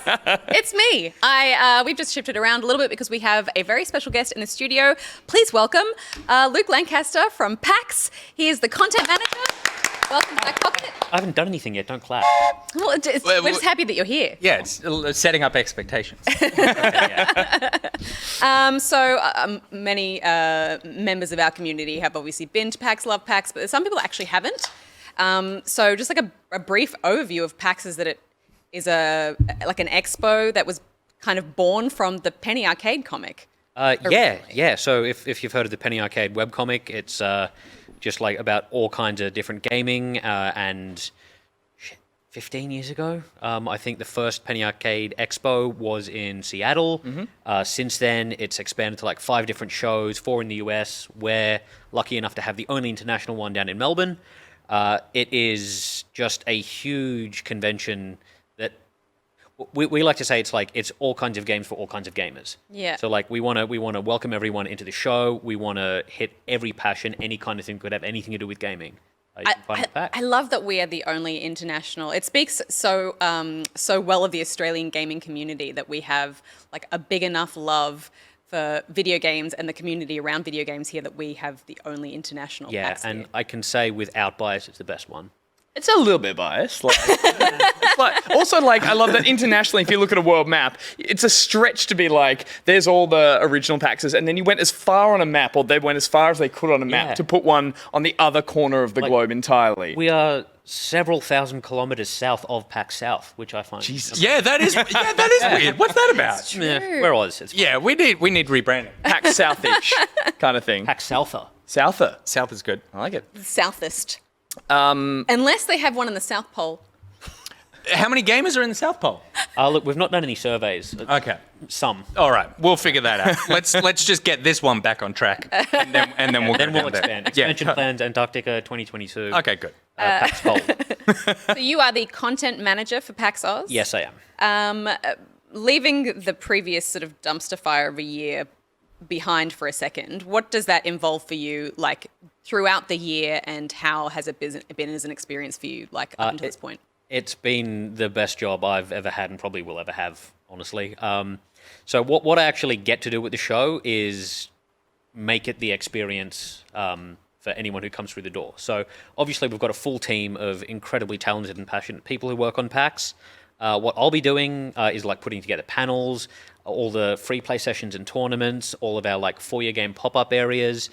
So pretty much the stuff that happens outside the expo hall is where I'll step in and start working on all the shit that you do at the show that's not on like a PlayStation booth sort of thing. Yeah, right. Which is huge considering that, like, yeah, PAX in general has always been super community focused. Like, you have other big sort of like gaming conventions that do have to be really commercially focused. I mean, that's always a part of it. That's the industry. But it's like PAX is the one that everyone walks out of grinning ear to ear because they're like, I made new friends. I found things I would have never found that I wouldn't have seen an ad for on a bus. It's like all those little things add up to make a PAX experience that everyone finds so joyous. And that's basically your role. You are responsible for Yeah. that. Like PAX just lives and dies by its community. Yeah. It is what it is because of the people who go and make it what it is. And to not anger that community, Phoenix Online in the chat said, can you please use your power to ban Rasputin from the Just Dance booth this year?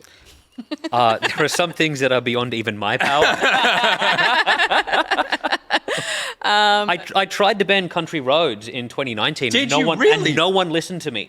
Why? Because you're a monster? No, because it had its time. Oh, sure. Yeah, but that's only because, isn't it because, who sings Country Roads? John Denver. John Denver. Isn't it because he died and he never licensed his music out? And then the he died, family it's were oh, like, yeah, let's cash it. what's in that fucking fortune? Like, Country Roads was in every movie for like a was, 2-year right? period. Yeah. Yeah, you had John Denver songs everywhere. So it was a huge community event. Obviously, loads of panels. There's fun stage shows, indie games to try, tabletop games, art, cosplay. What has been the most exciting community initiative you've seen come out of the kind of process of organizing PAX? I think it's so hard to like pick your favorite child. I'm gonna It's not, actually. I've Nick got knows 2 his. and I know mine. Yeah. Okay, well, okay. Then I will. I'm going to play favorites with this.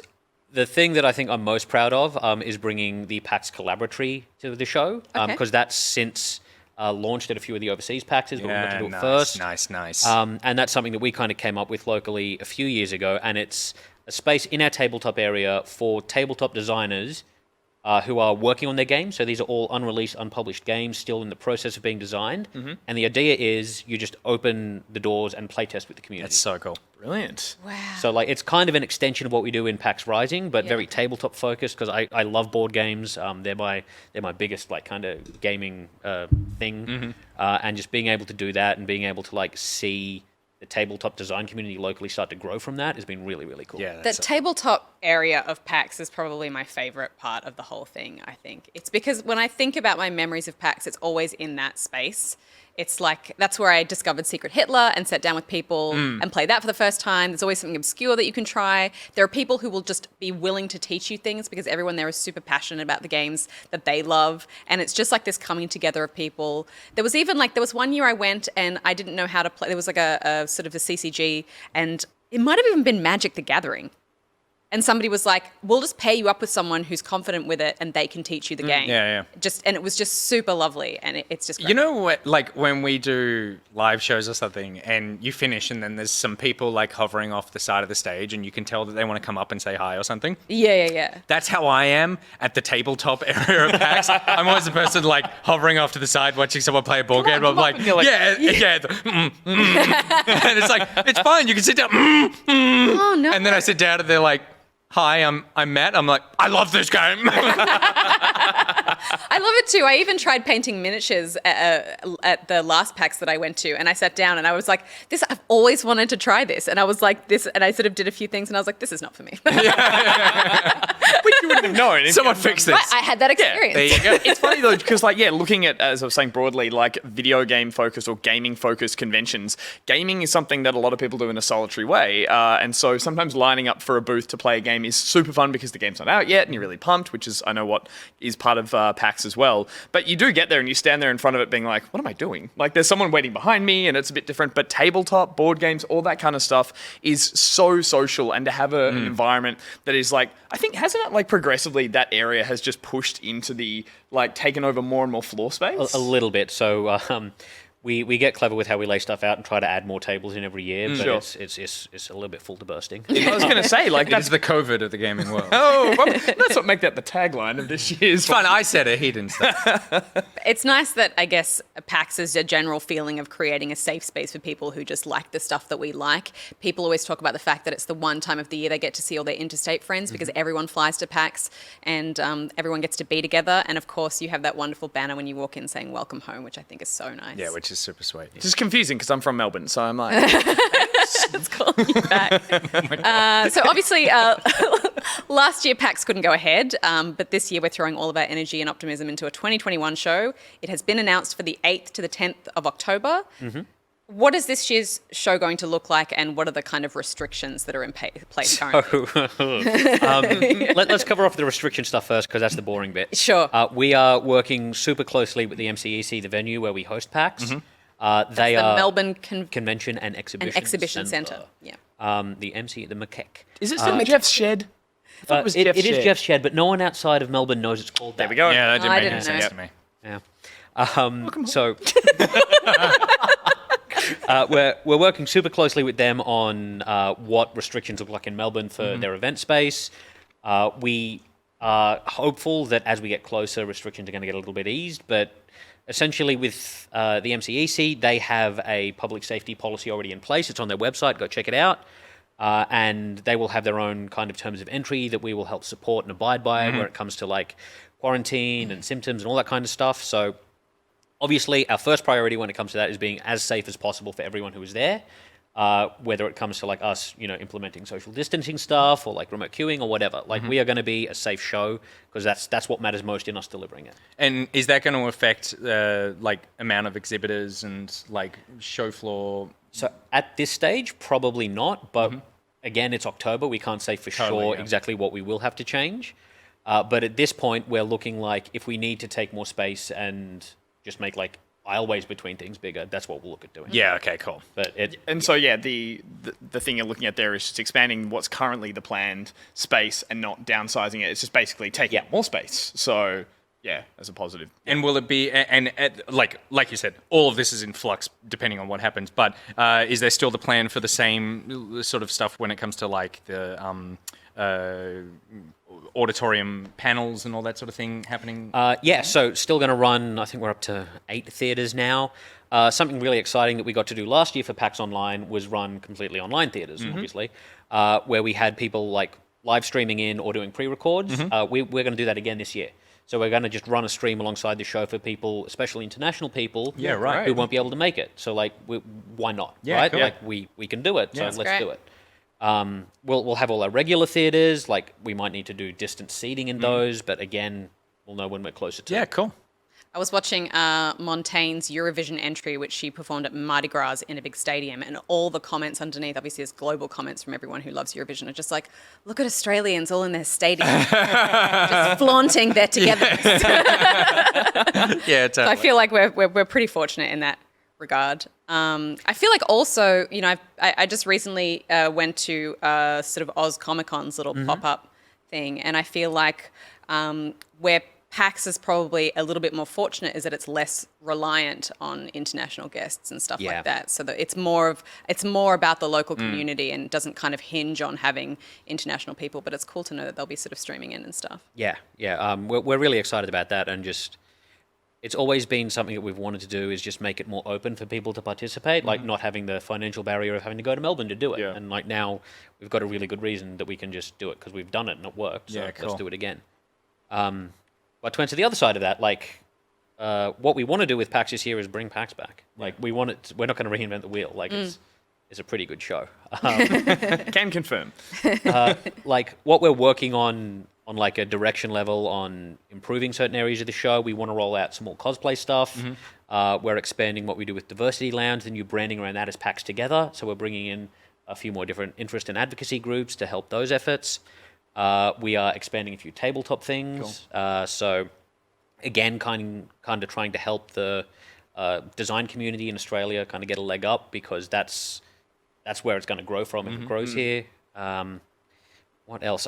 We're looking at rolling out new ways for especially content creators to take part in the show at kind of that mid-tier level because they have communities they want to connect with. So how can we facilitate that? So we got. In what? Do you have anything that you can announce with the ways that that's working? Well, you were just at Comic-Con. They did something really cool where they had like creator spaces. Yep. So probably something similar I to saw that. A lot of And- sort of TikTok sort of stars and stuff like that work. and like we've always run streaming pods. I was gonna for say you had the content Twitch creators, stuff and- yeah, yep. to kind of like expand on that. And Yeah, make it okay, cool. A destinational hub. Like we've got the tabletop hall, and we know content creators are like a huge thing now. How do we make that sort of like a destination space at PAX? Yeah, as that's a well? really good idea. Yeah, Awesome. cool. Cool. And what about panels? How does the panel submission process go? Because there's always quite a broad range of panels, not just like sort of a larger name people or things like that. What is that process, and like how does it get approved and why? So And when? Sorry, I'm just gonna. it opened. No, it's a good question. It's a good question. So the very broad strokes of how it works is a few months before the show, will be completely open for community submission. So if you want to do a panel at PAX, there'll be a thing on our website. It's like, I want to do a panel with these people. This is what it's about. And we completely encourage anyone and everyone, if they've got an idea that they want to do a panel, submit it.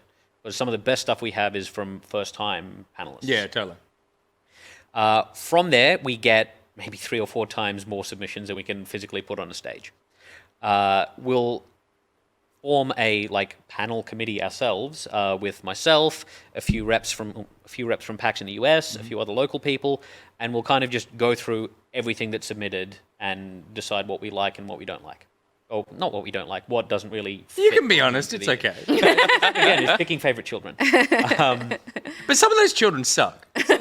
Some of them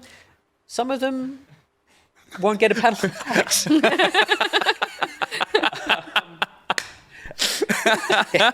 Nicholas, leave the poor man alone. Once we've done that, we kind of look at how many panels do we have every day about tabletop? Yep. How Sure, many yeah. do we have Totally. about diversity? Yeah. How many, Sometimes it's just about industry focusing? repetition and Yeah. stuff like that. Sure. Yeah. And then we'll kind of work out what gaps we need to fill in the schedule, what we feel like is being underserved, where we have developer talent or streamers or someone coming in that want Totally. to do panels, and we'll kind of hands-on curate about a quarter of it on top of that. And then obviously we have international guests coming in and marquee stuff like Acquisitions Incorporated, all the Penny Arcade content, like our keynote speaker. So it's kind of a mixed bag. Majority is community submission. The rest of it is just hands-on what we feel the show needs. Yep. From a stage content perspective. In terms of what gets up, if it sounds fun, because we're really judging by who's on the panelist list and whether they've done stuff before, how funny the title is and how funny the description is. Totally. Yeah. If it sounds like it's going to be a good time, it'll probably get up. Yeah, Yeah. every panel I've done at PAX, because it's either been good gamey style Q&A and that sort of thing, or just insane food fight style, Yeah. so much fun, and things that you just go so off the rails in the most wonderful. We did one where we just drank a bunch and played. I remember this one. That wasn't in Yeah. the. Was that in the Sea of title, Thieves or was one. it It was the just? Sea of Thieves one. It was the Yeah. Sea of Thieves Because you were one. so drunk, I brought you all food. Yeah. I like that everyone Right. remembered That it, was but crazy. you. You're like, no, I don't remember doing that at No, all. I'm fairly certain the panel was actually just an hour and a half black. There was just nothing there. It was a drinking game, and we were singing. Yeah, that was Sea shanties, they're not You had anymore, this- unfortunately. This punch bowl filled with the most vile grog. It was really bad. I love that you've set this. The setup now is that people are coming up with humorous titles and adding more things, literally adding hoops Yeah. to jump through. So the submissions you're looking forward to this year are all these extra caveats of while drinking, while food fighting, while jumping through hoops, while singing sea shanties, and it's all about But you want to handle your own production, that's fine. Interesting. I think the other big draw card for PAX is PAX Rising. Yes. PAX plays a pretty important role in, I guess, providing a platform for indie developers to get their games in front of people. How do you work with indie devs to kind of give them that opportunity? So the way PAX Rising works is it's our big collection of subsidized, we make it as cheap as we possibly can as an opportunity for independent developers to bring their games to PAX. It's a huge area. It's right inside the front doors on the expo hall. We get around 80 devs, and again, that's kind of application process. Once we go live, sign up for it. We'll do a little bit of curation on the kinds of games that come in, because we want to accept people who are going to get the most out of it. So we want to make sure your game is at a certain level. And recently we've started working with the state government groups who represent developers in their respective states. Yeah, great. On how they can do other support, whether that's travel or subsidizing cost of booths or whatever, just to make it as representative and as accessible to devs all around Australia as we can. That's awesome. Some of the my favorite games that I've come across. Part of it is that you came across them as well. Is that no one Yeah. pointed you in the direction, and it's like coming across some of the games that I've found over the years of going to PAX as well that were such little charmers that have maybe as we said before one or two little mechanics, but just draw the crowd. You can literally go to those areas and just. Did you look guys for play the mobs. Talking Simulator that year that it was on the floor? Yes. No. Far out. That was so funny. Sounds like a game I'd struggle with a Yeah. little bit. I played the wacky wavy inflatable fighting guys. There was a kitten game on an iPad where you just had to keep away from kittens and just but they would just draw these crowds and you'd be like, what is everyone looking at? And it was just the nicest way to find something organically. I saw in the chat, Mr. Pokey Lope MD, which is a great name, said, will there be more indies since it's harder for international biggies to have a presence? We'll kind of play that by ear as things skate out, but most of the big internationals that you're thinking of will have local offices anyway. Totally. Sure. Yeah, Your yeah. PlayStations, your Nintendos, they've got local reps. Yeah. So we're not looking at dramatically changing what our model is, but if we've got more space for indies, we'll open up for more indies. Cool. Awesome. We have a bunch of questions from the Discord, but just before we get to those, just in terms of boring logistics, you're sort of doing a staggered ticket approach throughout the year. Yeah, so that is pretty much directly in line with the MCEC capacities. So we're not going to get to a point where we sell more tickets than we can fit people in the building. Yeah. And as that goes up, and it has been going up over the past few weeks, we'll increase what our ticket threshold is. Right. And we're sort of encouraging people to book flights and accommodation, but with various flexibility options and stuff just in case. Yeah. Great. My last question before we move on is, how did the pin thing start? Because it's kind of like this post-apocalyptic currency. Can we bring in another guest? Yeah. Sure. Sure, man. Well, she doesn't want to come on, but come in. No, we should. me to We tag should. out? We should. No, I'll jump out. no. We'll just hang switch on. over. Yeah, look, squidge, just squidge. Okay. I've got nowhere to squitch. I'm I've literally been on never the show go. 20 minutes. I'm bringing guests on. That's fine. So this is Alyssa Grant from Penny Arcade, who, among other things, runs the pin program. Oh, right. This is the person you should be talking to. A specialized question. Yeah, amazing. Well, thank you for having me on here. I appreciate it. So the PIN program started years and years ago. It was basically Mike Rahulik who started it. He saw the Disney PIN program, which was a very big collectible program where people like to trade and purchase these pins and celebrate, different IPs based off of these pins. And so he saw the Disney program and said, we should do that, but for games. So that's when it launched for the Penny Arcade program. And ever since then, we've had dozens of pins for every single show. We have people that want to celebrate, different games by wearing these pins. There are pins that are worth, over $1,000. I was going to say, because Steph mentioned, it's almost a currency in itself when you see people, the trading and all that kind of stuff. Yeah. We got a line again in the chat screaming at you. Hi, Alyssa, you've cost me thousands. we got mobbed with our pin chickens when we did the pin chicken was a Right, and lot. for anyone who doesn't know, that was an ibis, which is referred to as a bin chicken, which then was turned into a pin. Cleverly, the pin chicken. They are worth a lot, or they're hard to come by. You're saying? well, we don't have any left. Fair enough. Yeah, right. Yeah. There's People nothing love better than them. seeing someone with a lanyard that is just packed with pins. And it's just that lanyard tells a story of many PAXs experienced and many good times shared. Yeah. Well, and that's the wild thing is that so many people will just come to the show just for pins. And their community now is just the pin community. They're like, oh, you guys play video games here. That's cool.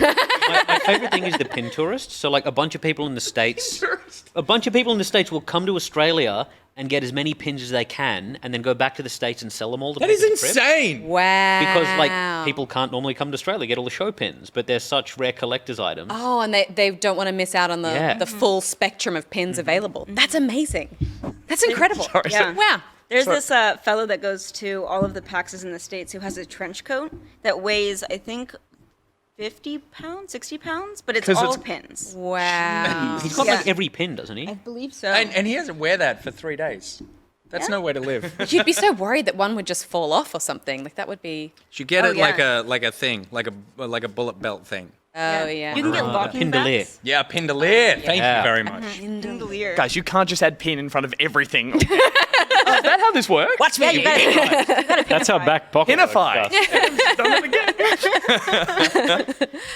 Cool. All right. We've got some great questions from Discord if you guys don't mind asking. Some of these are like serious and some of them are fun. The first one is from Ninja Pyro, beloved pocketeer, who asks, will the company that sells the different flavored licorice be there this year? Because I've been craving them for 2 years now. One question. Look, normally we let exhibitors announce their own presence, but it's a pretty safe bet. Phoenix O'Lion asks, will BYOC, that's Bring Your Own Computer, still run this year? BYOC is unfortunately something that will probably not be running this year. Okay. Simply because it is one of the things that we're looking at in terms of how we allocate rooms and the space that we need to dedicate to certain things. Because unfortunately, that would also be BYOC, and we don't want that. No. Different kinds of C. Yeah. Gotcha. The Balance asks, this announcement was made around the same time as Daniel Andrews took a tumble down some stairs. Coincidence? Did you push him? If I did, would I admit it? Bloody good answer. Very evasive. Ah, good. That's all I'm going to say. Sus. Seems sus. Doriosaurus asks, what will we be missing out on if we decide to not go in person this year and instead just watch online? Being part of the best fucking community ever. Hey. Seriously. Now crush the beer and throw it. I had a question. You probably won't know. Like, is this the best reason anyone's ever had to try cosplaying and full face cosplaying this year as like mask prevention? We were actually looking at like good show floor photos, Yeah. and we had a bunch of people in like Mortal Kombat masks. I was going to say, yeah, yes, like yeah. Street Fighter Venga or whatever. Yeah, totally. Yeah, so full mask Vega. cosplay, Sorry, it's Vega. gonna be so in this year. Yeah, that's good. Brilliant. I've always wanted to cosplay, and then this is going to push me over the line. Nice. I'm going to hold you to that because we're going. So you are going to cosplay as someone Just a full in October. poppity. This is so exciting. Chat, remember that. Gat's one of our mods, asks, as someone who's been an enforcer in the past, enforcers are the volunteers who help run the show, guide people. More than help, they're the spine of the show. Like it would not run without them. The years we've done any panels or anything, there's always like this wonderful, like one or two people who are in charge of helping, and then just like they multiply. And suddenly you have this little entourage that are like, let us get doors and people and move and everything, and you're just like moving on this little like cloud of enforcers. Like, it's just like, and then they move to the next people of our panel, and you're like, they're so aggressively bloody helpful. They really are. So as someone who's been an enforcer in the past, I'm maybe less inclined to want to enforce this year with the obvious risk involved. How is the risk going to be mitigated, and what are you offering for enforcers this year to help calm their fears?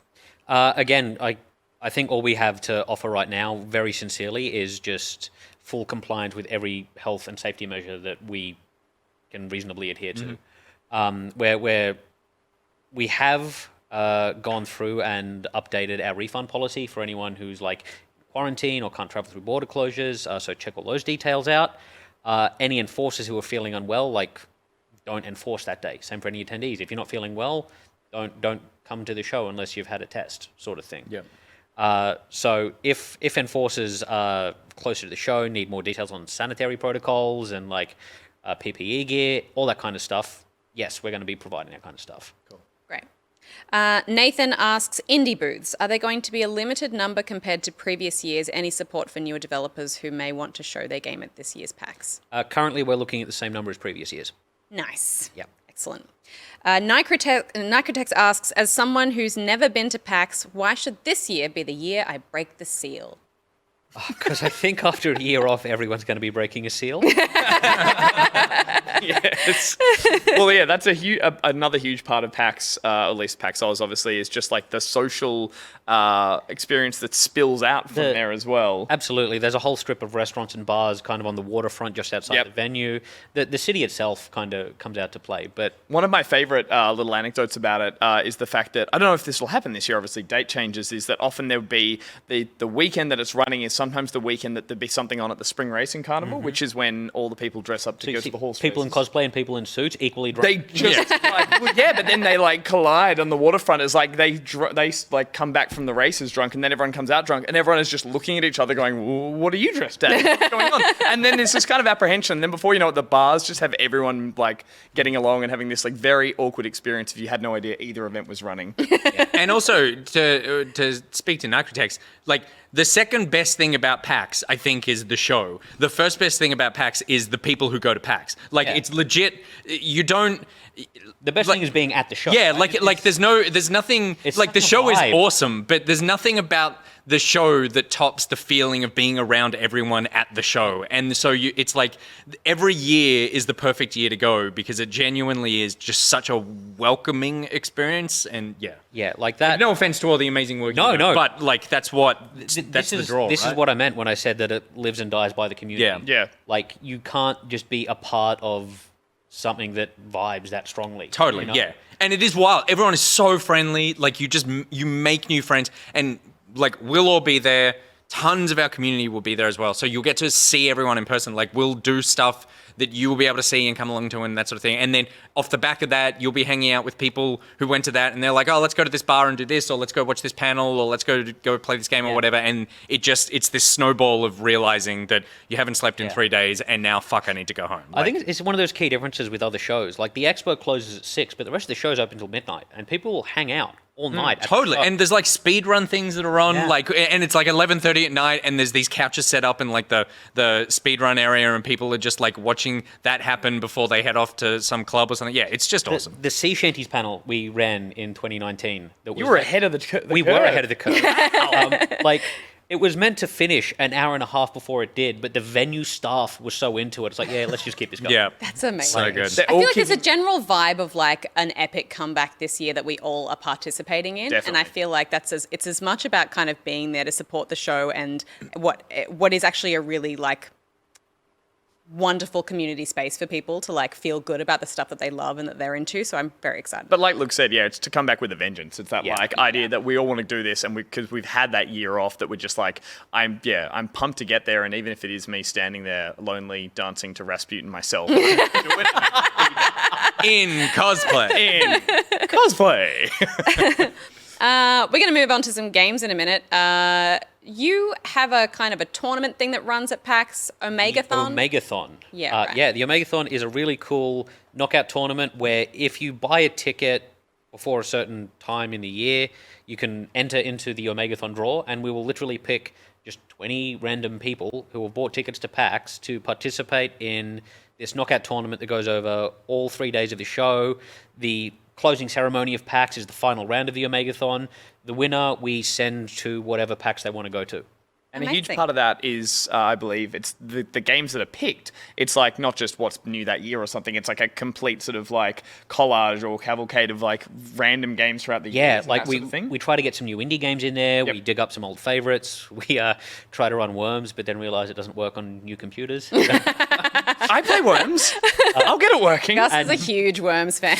I love Worms so much. Yes. Okay, good. This is going to happen The regardless. hill I died on. And final round is always a surprise. We announce Yep. it like just before it goes live. The two contestants don't know what they're in for, and it's usually pretty brutal. And what's the situation with the prize this year? So we will work out what that looks like, whether people want to hold over a thing or Yeah, if it's cool. just like cash value. Or Yeah, okay, something cool. Like that. Yeah, nice. Nice. Hold it over. Go to PAX. the money, take the money. 2023. Like, yeah, in like the States or something. It'd be awesome. Yeah, cool. We're going to run a tournament of our own. Cool. It's pretty exciting. And it's called the Definitely Not Omegathon because that is a huge copyright violation. Presented by Avexia, who is one of our top Stitch patrons. Avexia has never been to PAX and is going to be coming this year. There you go. Well done, Avexia. Very exciting. Hope you have a good time. So the game we are playing is called Push Me Pull You. It is a game by Aussie developers House, who also did Untitled Goose Game. Music by Dan Golding, also from Untitled Goose Game. And we're gonna do a kind of Omegathon style tournament where we have 2v2, and then the winners face off against each other, Yes. and then the Literally. winner becomes the back pocket champion. Yeah. Back It's pocket. trip to PAX. PAX. There you go. Perfect. I mean, if great. If you win, that feels like we've been robbed of something. Luke. Your controller is the shiny Wonder Woman one over there. All right. So you and I. So the goal. You haven't played this before. I have not, but So the goal behind this game is you're a disgusting human worm. Yep. You and I are going to be on a team, and we control one head each. So I believe we are. You are P4, so you're the far right head. yep. And Pick a I'm haircut that P3. you'll be able to recognize. Oh yeah, I Then- see. I am. I will make my hair the same color as my hair. And so Steph, Maybe I you and I. Okay, are you going? You're going like a short crop, and I'll go Blonde. the old woman. I'll be Oh, blonde. no, Hang on, I'm no. gonna I go want to be come over different here. just to make Are sure. we a All right. sweet old couple? We are a sweet old couple. I'm going to go with the upside down penis haircut. It looks like a penis. There we go. It looks That's like a exactly. penis. Yeah, this is like a key party. Yeah. Warmer. So We Oh, put God. ourselves in the bowl. yeah. I forgot how they move. So you just want to push the other people out of the arena. Okay. And sometimes there's a ball, and you'll want to try to grab the ball. What's the grab Triggers. button? Triggers. So triggers are right trigger extends the length of your body, and then yeah. is there a How one do to we, retract? How do we de-extend? Yeah, it's left bump. left bumper. Left bump is- shortens you. So Oh, you yeah. get a little Oh. bit like that. Oh wow. Oh. There we go. Yeah, sure. Oh, this is going to And be now we Cronenberg. are- Yeah. I'm so glad we don't have to listen to the sound effects right now because This feels like a very game jammy mechanic that evolved into something that seems like it's from a horror film. And it is important to remember that this was made by Australians. Yep. Which I think really shows. Disgusting. Oh, okay. No, this isn't a push out one. This is keep a ball in your side. Yeah. So Great. I'd talk tactics, but this is just a mad dash. Okay, it's fine. Retract. No, we want. Oh, hang on. We want to keep this. This is good. Steph, this is working. Okay, yeah, drag him We've over. got a nice drag little him over. ball. Okay. I'm dragging. You keep pulling. Okay, we're going You to double keep pulling, snail. Steph. Double Keep snail. pulling. Yes, good, Steph. Good worm. Oh, I don't Good like worm. this, Steph. Steph, I don't like what's happening. How do we? No, I'm Steph. Aren't Get I? it I'm with. out. Okay, I need to. Okay, I Hold, try to hold. extend. You thought you Oh, it's were good. I could have wrapped mighty. around. That was on. my fault. Okay. So wait, Okay. who am I on? I don't understand the This team physics with. of this game. No one does. Nick, is this you and I? No. Hang on. We need to work this out because this Your is madness. your penis head. Yeah. Oh, yeah, and You who's- chose penis head. and you're blonde. And I'm blonde. Yeah. Okay, so we were winning. We were Yeah, winning. you won. Yes, and now we have the old Right. couple have reignited the flame. Steph, come over here. it's Come like not in deep try a enough. new formation. Take it out. Wait, So- why is it? Oh, it's not in. It needs gotta to go pull it in. out, It Steph. needs to go in. Yeah, good. No, Steph. Good. No, Steph. Good. Now let's get a little length. Now let's wrap it up. Okay, Come and Gus, tighten up. I need you to. Coil, I Gus. need Coil. you to shut up, Gus. Coil. to me. I don't need. We need more length. Like a weird penisy snail, We're Gus. not on the same team. I know. That's why it's distracting. Okay, it's out. Good. It's out. Okay, It's okay. stopped. Okay. Steph, don't bring know it back what we in. do Bring it from back here. in. Okay. There we go. Now we go. Wait, Now we Steph, go. Yeah, very Okay. slowly, Pull like it a back clock. in. Slow. Okay. Work it like a clock. I don't know what that means, but yes, Are we trying to yes, get it into excellent green? work. We're keeping it in the green. We're take it gonna get over. the green to grow while it's on that Excellent side. work. Lost Excellent it. work. Yes, Steph, come Okay, back, now come back. Shit. Now Okay. we're gonna loop around and we're gonna bring them over. Envelope. Okay. No. Yeah, yes. Envelope. How No. Envelope. do that? I'm gonna get over. Yes. Good around. work. Good work. Good No, no, work. let's make it a loop. And now let's bring him over this way. Steph, This pull is left. what we're talking Walk about. left, walk This left. is beautiful. Like a Danish. This is like a Something's Danish. going on. beautiful. Let's change plans. Let's, Look at me go. Yes. Yes, Damn it. there it is. Oh God. Okay, God, it okay, feels good. okay. What now? Steph, where are you going? Why are you going over there? I'm just making a snail Danish. That's good. Get around it. Oh, that. Okay, crawl it over. No, Crawl it over, baby. Yes. Yes. No, Steph, Yes. this way. Good, Steph. Come on, Steph, come you're to mama. tension- Come pulling to the mama. Tension the wrong way. Yeah, no, but I've got to get enough length so that I can create the right. Get out of it, Maybe, Steph. maybe. Get out of it. Get out of Maybe. it. Now- Steph, that's now not we working. That's not preempt working. Some of this. Replan. Yes. Nice Retract work. and replan. Okay. Look, okay, Steph, Too far, go the too other way. far. Bring it Take back a him little out, bit. Yep. Take him out of the circle. Somehow. Oh, it's growing. Oh, it's growing, and I'm not talking about just the circle. Excellent work. So for some reason, it's going this way. This is good. How This did is- you I get don't know. that? happening? How I don't did know. you get that? Steph, retract. Steph, come in. Retracting. Get it. Right Get bump. it. Right bump. Oh, Retracting. no, just let it go. Let it go. It's is left good. bumper to retract. Oh, that's good. Oh, look at all that flex. Okay, can we drag him over? Can we just, if we Yes. just walk in That's that good. I'm direction? gonna. Yes. Yes. Hold it. Hold. apparently not. Oh, no one's got it, and we're just gonna tighten that. Oh. Yes. Good work. Okay. All right. Hang on. We're gonna prepare for the next one. Oh my god. Prep. Now, we're back to Danish. We're Oh. back to a delicious, dedicated Danish. How do we? That's the it. That's it. circle That's is- it. That's oh, it. Yes. That's it. Retract. Oh, that was an tighten up. excellent Reform. grab. Circle. Gus, oh my God, you are so Send it to the intense. grandchildren. You are so Let's intense. abort. Pull the ball out. No, Steph, up. Pull it out. Pull Pete, it out. make Where are you him going? stop. What are you talking What do about? you mean? Pull the ball Oh no, we out? got it. This is all they've us. got it, This so is all Totally us. us. You said They are abort. panicking. Which means pull it out of like the side. moths in a flame. Look at us. We're just having a good Your time. We're not even instruction is moving. not Golden clear. years. Your instruction Wrapping is around not it clear, earlier was Gus. So I reckon if they get too much That of it, was we just give it such to a them and go good in the move. other direction. Where are you and going, there Steph? we go. And Yes. we. Oh no. Good. Okay. I don't know what that is, but this is working. That works. Excellent. Excellent. Nick, Excellent. Nick, Excellent. Pull Nick, up, help me Gus, over here. pull up. Nick, what are you Excellent doing? Come on, growth. Nick. Come and help me. Yes. Yes. Excellent. Okay. Go underneath. nothing's Yeah. pulling. Yeah. Okay, Yes. That's it. That's what we want. Yes, there it That's is. what we want. I think we need a tight coil Oh, step. stay with Granny. I don't think we do need a tight. We do. See, then we Pinch those cheeks. Pinch those cheeks. Oh, we don't do Tai Chi in the park for nothing. Oh, that couple is so in love. Look at I'm them. very disappointed in our weird penis snail. I mean, you were just off run. Look, here you go. See? I don't know what that means. Isn't it What do you great? mean, see? I don't know. That's an absolute madness. Where are you guys even Chat in that back- graph? It's just us. Why do we get analytics on a game like this? The play-by-play afterwards. Yeah. So It got real squiggly in that one. Oh, yeah. So the bad news now is that the couple success went to their head. Yeah. And now we've broken up and we're going against each other. So So we need to realign. Pete, what was the situation? We'll go back. I think. Unplug your controller, Steph, and Nick, and I take Gus's. Cool. There we go. should now be see if those controllers are working. Yep. Yep. Great. Oh. So now how do they control I think both a thumbstick. Thumbstick per head. ends? Oh, wow. How dare a game this disgusting also be this aesthetically pleasing? I know. I know, it's very, and the music Pastels? is very cute, Old people. but it's Yeah. it's very uncomfortable to look at. The fact that it's like also this in a for- park implies that there are just some nude people running around a public area. It's a nudist Crawling, colony. It's a crawling. nudist colony, and they just Next to have every- Chernobyl. Oh, this is not a great What is time. going?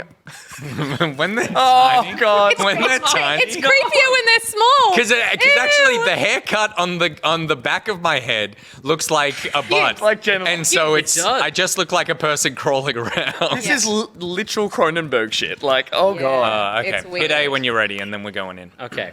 No one's ready for this. Ken. Okay. Sorry, don't strum a ukulele. And Is this Cat Dog the game? Watch me. Yes, Watch me amazing. forget which head is which. Yeah, totally. But I feel like with animals it's cute, and with people it's Wait, which disgusting. head is which? it's also the speed in which the limbs grab the Yeah, ground. You yeah. got a lot of It's like- grudge it's girl like going weird on there. Japanese horror movie Ooh, stuff, yeah.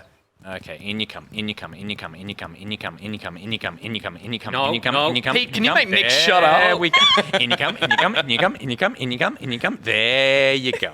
Wait, so Nick is There you go. Yep. green side. Okay. Okay, just keep it in. There we go. Which head is which? Luke's got the right idea. God. He's just rolling it around the Oh, rim. wow. Oh, taking it round. Oh, I hate this. So awful. So awful. Yeah, that's it. Overpower. Create the yin yang. Of No. What? Oh, what the fuck? Yeah. I hate this. How was this easier with more people? I know.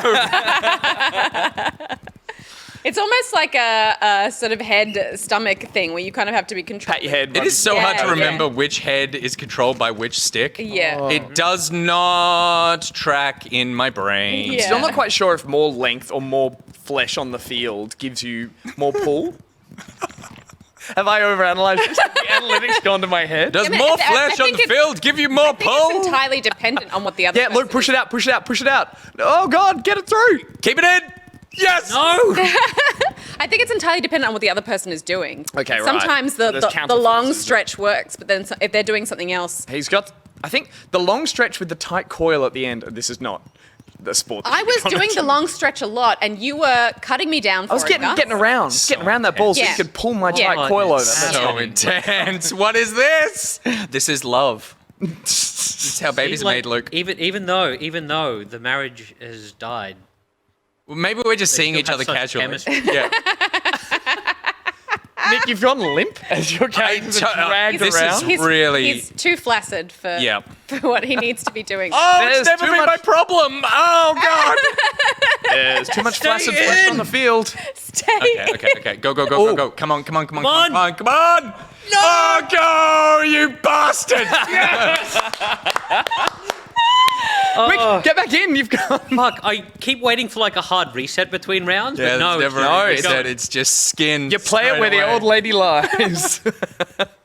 That's not counting, is it? Can it No, go? it doesn't count. No, it needs Yeah, to be right, in okay. because this is too easy to just pin you there.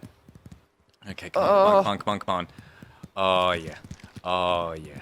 Oh yeah. Oh yeah. No, look, Luke's put up a strong worse barrier. now that you're making like soft, sexy noises. No. Oh, yeah. Okay, that's it. Wrap.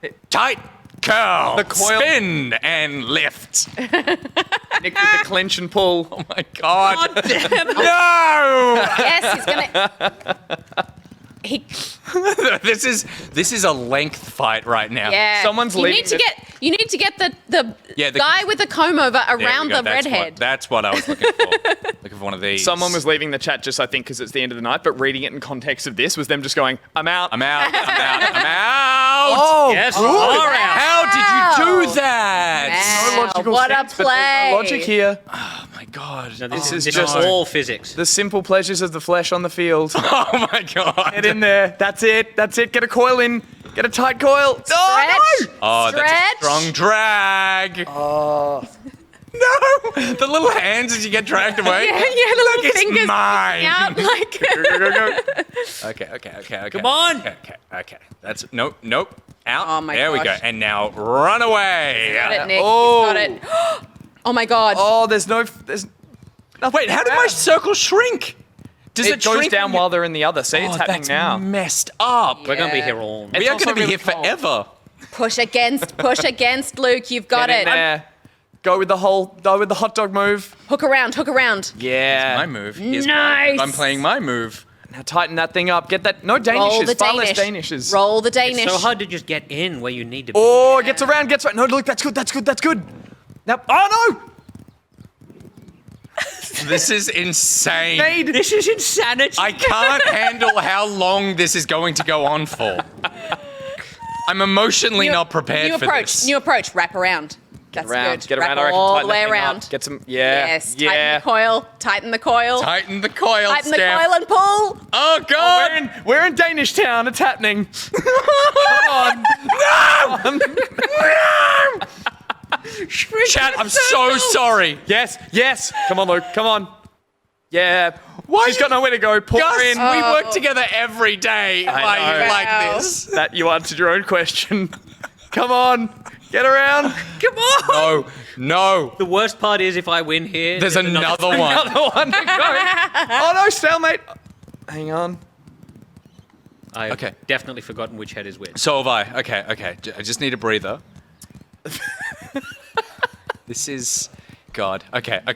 This is it. Luke, if you just stop pushing me against the fucking wall, then maybe we could get out of here on time tonight. It's a Take good it round the strat. rim. It's a Maybe we good see our strat. families. This is Omegathon lessons in action. Always make sure rounds have time limits. Totally. Good point. Take God. it round the rim. No, It's no, happening. no. It happened. Stay out of my rim. For the win. Oh, Yeah. keep it in. Don't you dare. That's good. That's just hold. Yeah. Hold. Hold. I don't have the full strength. Quick, get in. fuck, Get in. Tighten up. Oh my God. Yes. No. Coil up. Raise Make the it small. advantage. Make it small. Which thumb is the fucking head? Make it small. Get a coil around that. No. Yes. No. Pull the side. Yes. Pete, mute me, Pete. Mute me, Pete. Yes. Yay! Well, Congratulations, Luke. You are the back pocket champion. Fuck me. Oh, well done. Guess I'm going to PAX.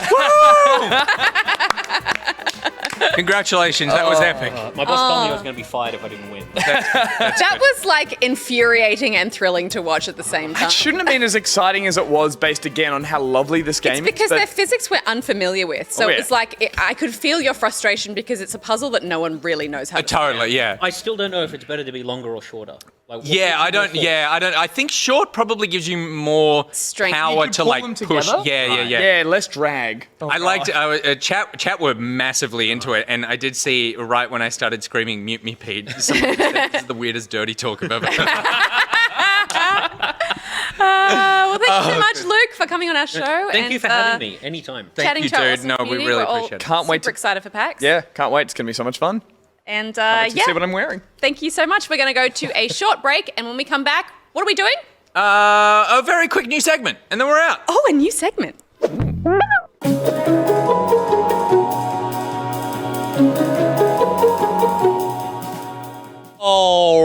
Alrighty then. Alrighty then. Alrighty then. Alrighty then. Alrighty then. Alrighty then.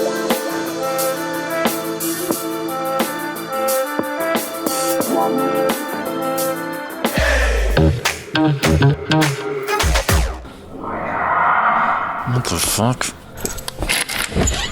Room 106. You hiding? Where are my keys? It's too much sound for my liking. Yeah, okay. And I liked how calm you were in that moment. You really were like... On the just- inside? Yeah. Yeah? Shitting myself. Really? Yeah. We're never gonna get anything done. I'm gonna hide forever. Follow the compass. Follow the compass. Peter! I heard a sound again. Fuck off, Jimmy. Can't get us now. I should make sure I'm not holding a beverage next time. Because you leapt into my lap last time. I find that my fight or flight is pretty good. Yeah. Like once I snap out of whatever just happened, Yeah. I'm like, I'm proud that I did that. Like one time the door was like, oh my god.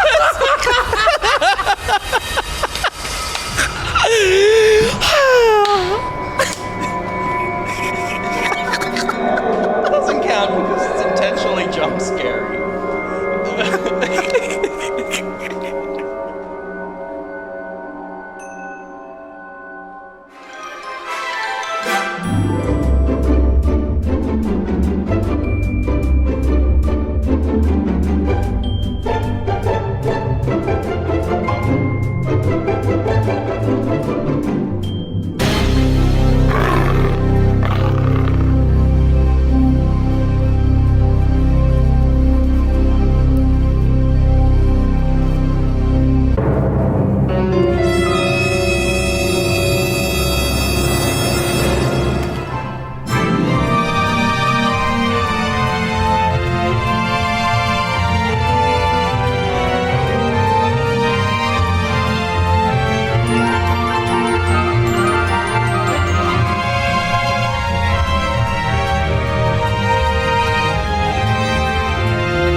He's back. Everything is back in its rightful place. Welcome back.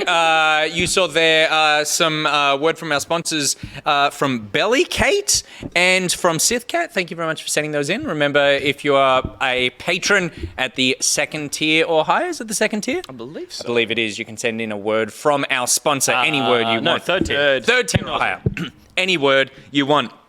And then, of course, you saw a teaser there for the At Dead of Night episode 2 that Pete and I recorded. I love that teaser. It's a great... I mean, what else is going to happen at the end of that? Yeah. There's some real genuine fair. scares in that compared to the scares that we had. Ours were genuine, but they were like cheap, and we felt cheap in the game we played. Yours have like the right amount of lead up. There's tension. Peter's nervously talking the whole way through, and then bah, it just like absolutely gets you. Agreed. It's a bit, and it's a bit to play like that. The game is built around a bit. No, he's saying the scares are a bit, not meant Pete, not us being scared. Yeah. No. Yeah, it is like That was real pure terror. It is very effective. can You tell- get used to it, but Yeah. it is very effective. And again, those noises, the fart noises you heard in that trailer, are legitimate. A legitimate All fun. natural. Yeah. So yeah. Little fear squeaks. Now, stick around as well for the post show after this because Pete and I can tell you a story about the latest record of At Dead of Night, which was a real adventure. But let's just close out the show as well with a new little segment that we thought we would introduce. This is The Game.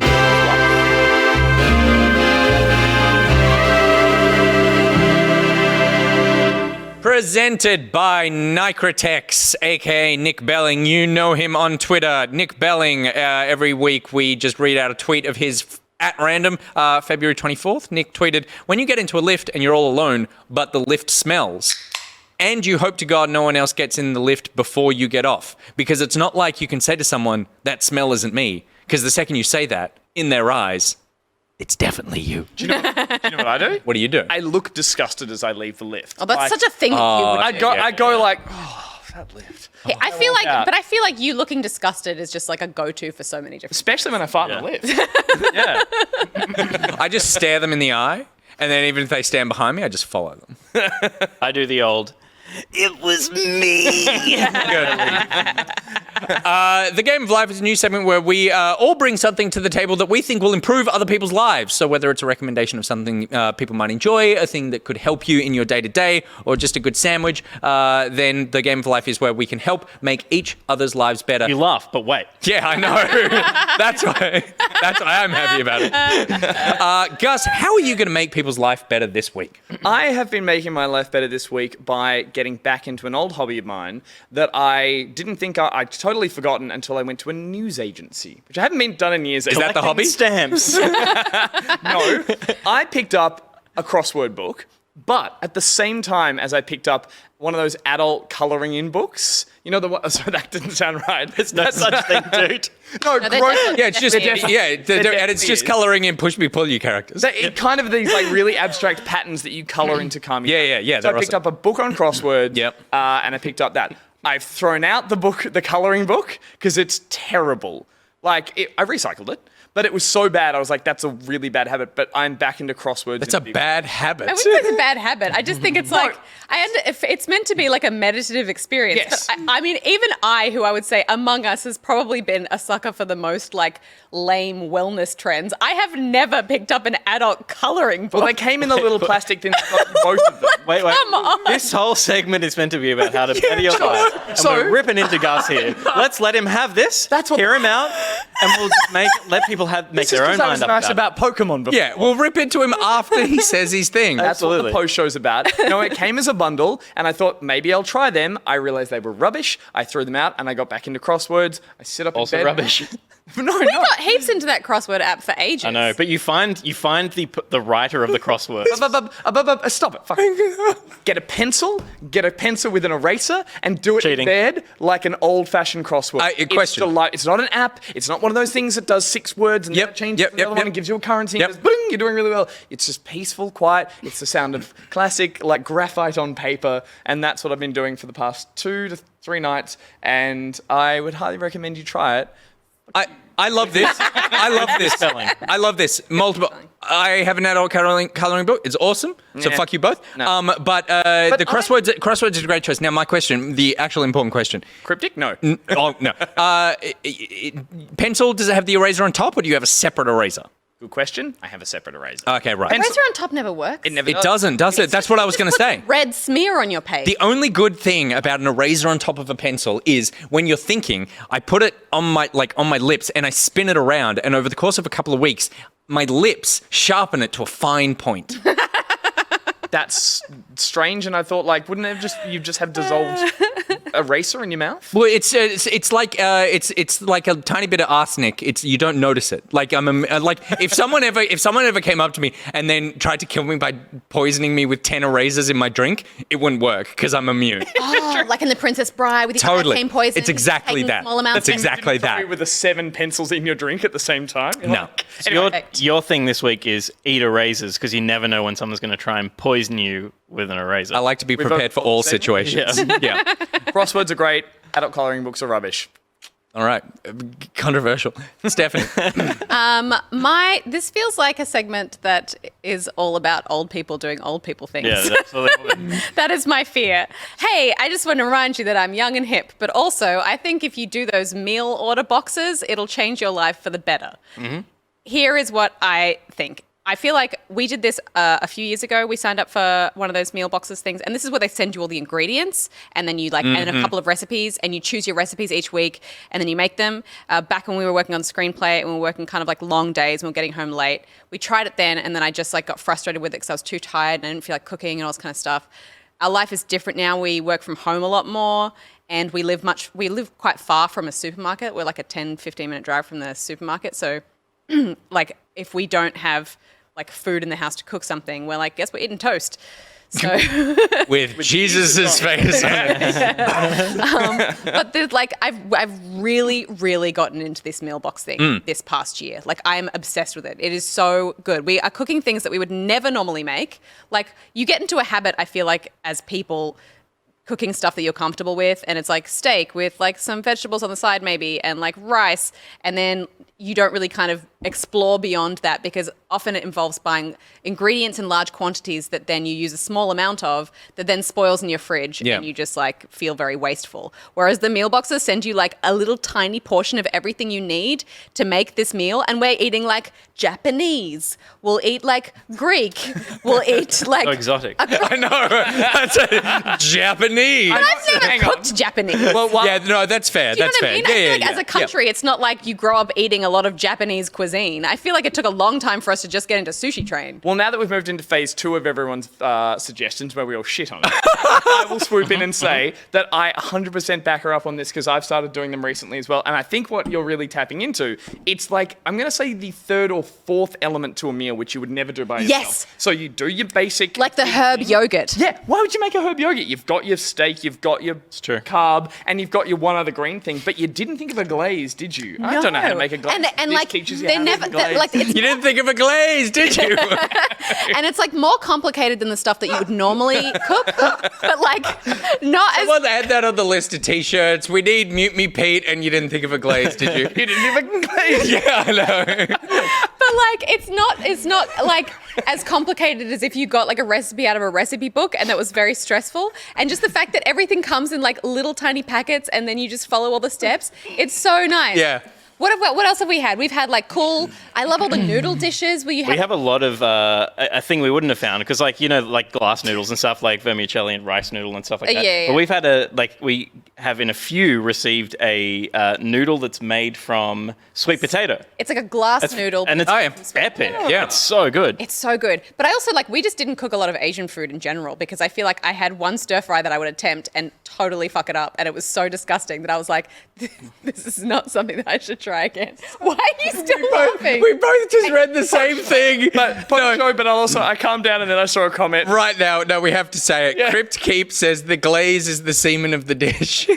Oh, no. Yeah, see, it works. No, It works. And I'm so no. sorry to our guests who are like, what the fuck did I just walk No into? context of That is that. like a long-running in-joke that only 50% of the time involves semen, and I'm really sorry that it did for the time that you were in here. It's now a bad time to tell our guests that we have a whole cookbook that is Read about this. It'll cooking. make everything make sense. about cooking with semen. Yeah. It'll change your life. Sorry. Because you'll never do it again. They're really good. I find the last thing to finish on Sorry Seth is that like we must be the only one of the very few panel style podcasty gamey chatty shows that's now promoting boxed meals without being sponsored by them. No, Because not sponsored everyone by is, them. and we're not sponsored. Can we by get them. Will's camera for a second? So just stand. Oh no, Hang on. can't see it. You got it. It's fine. It's fine. They're just thoroughly enjoying the book. Hang on.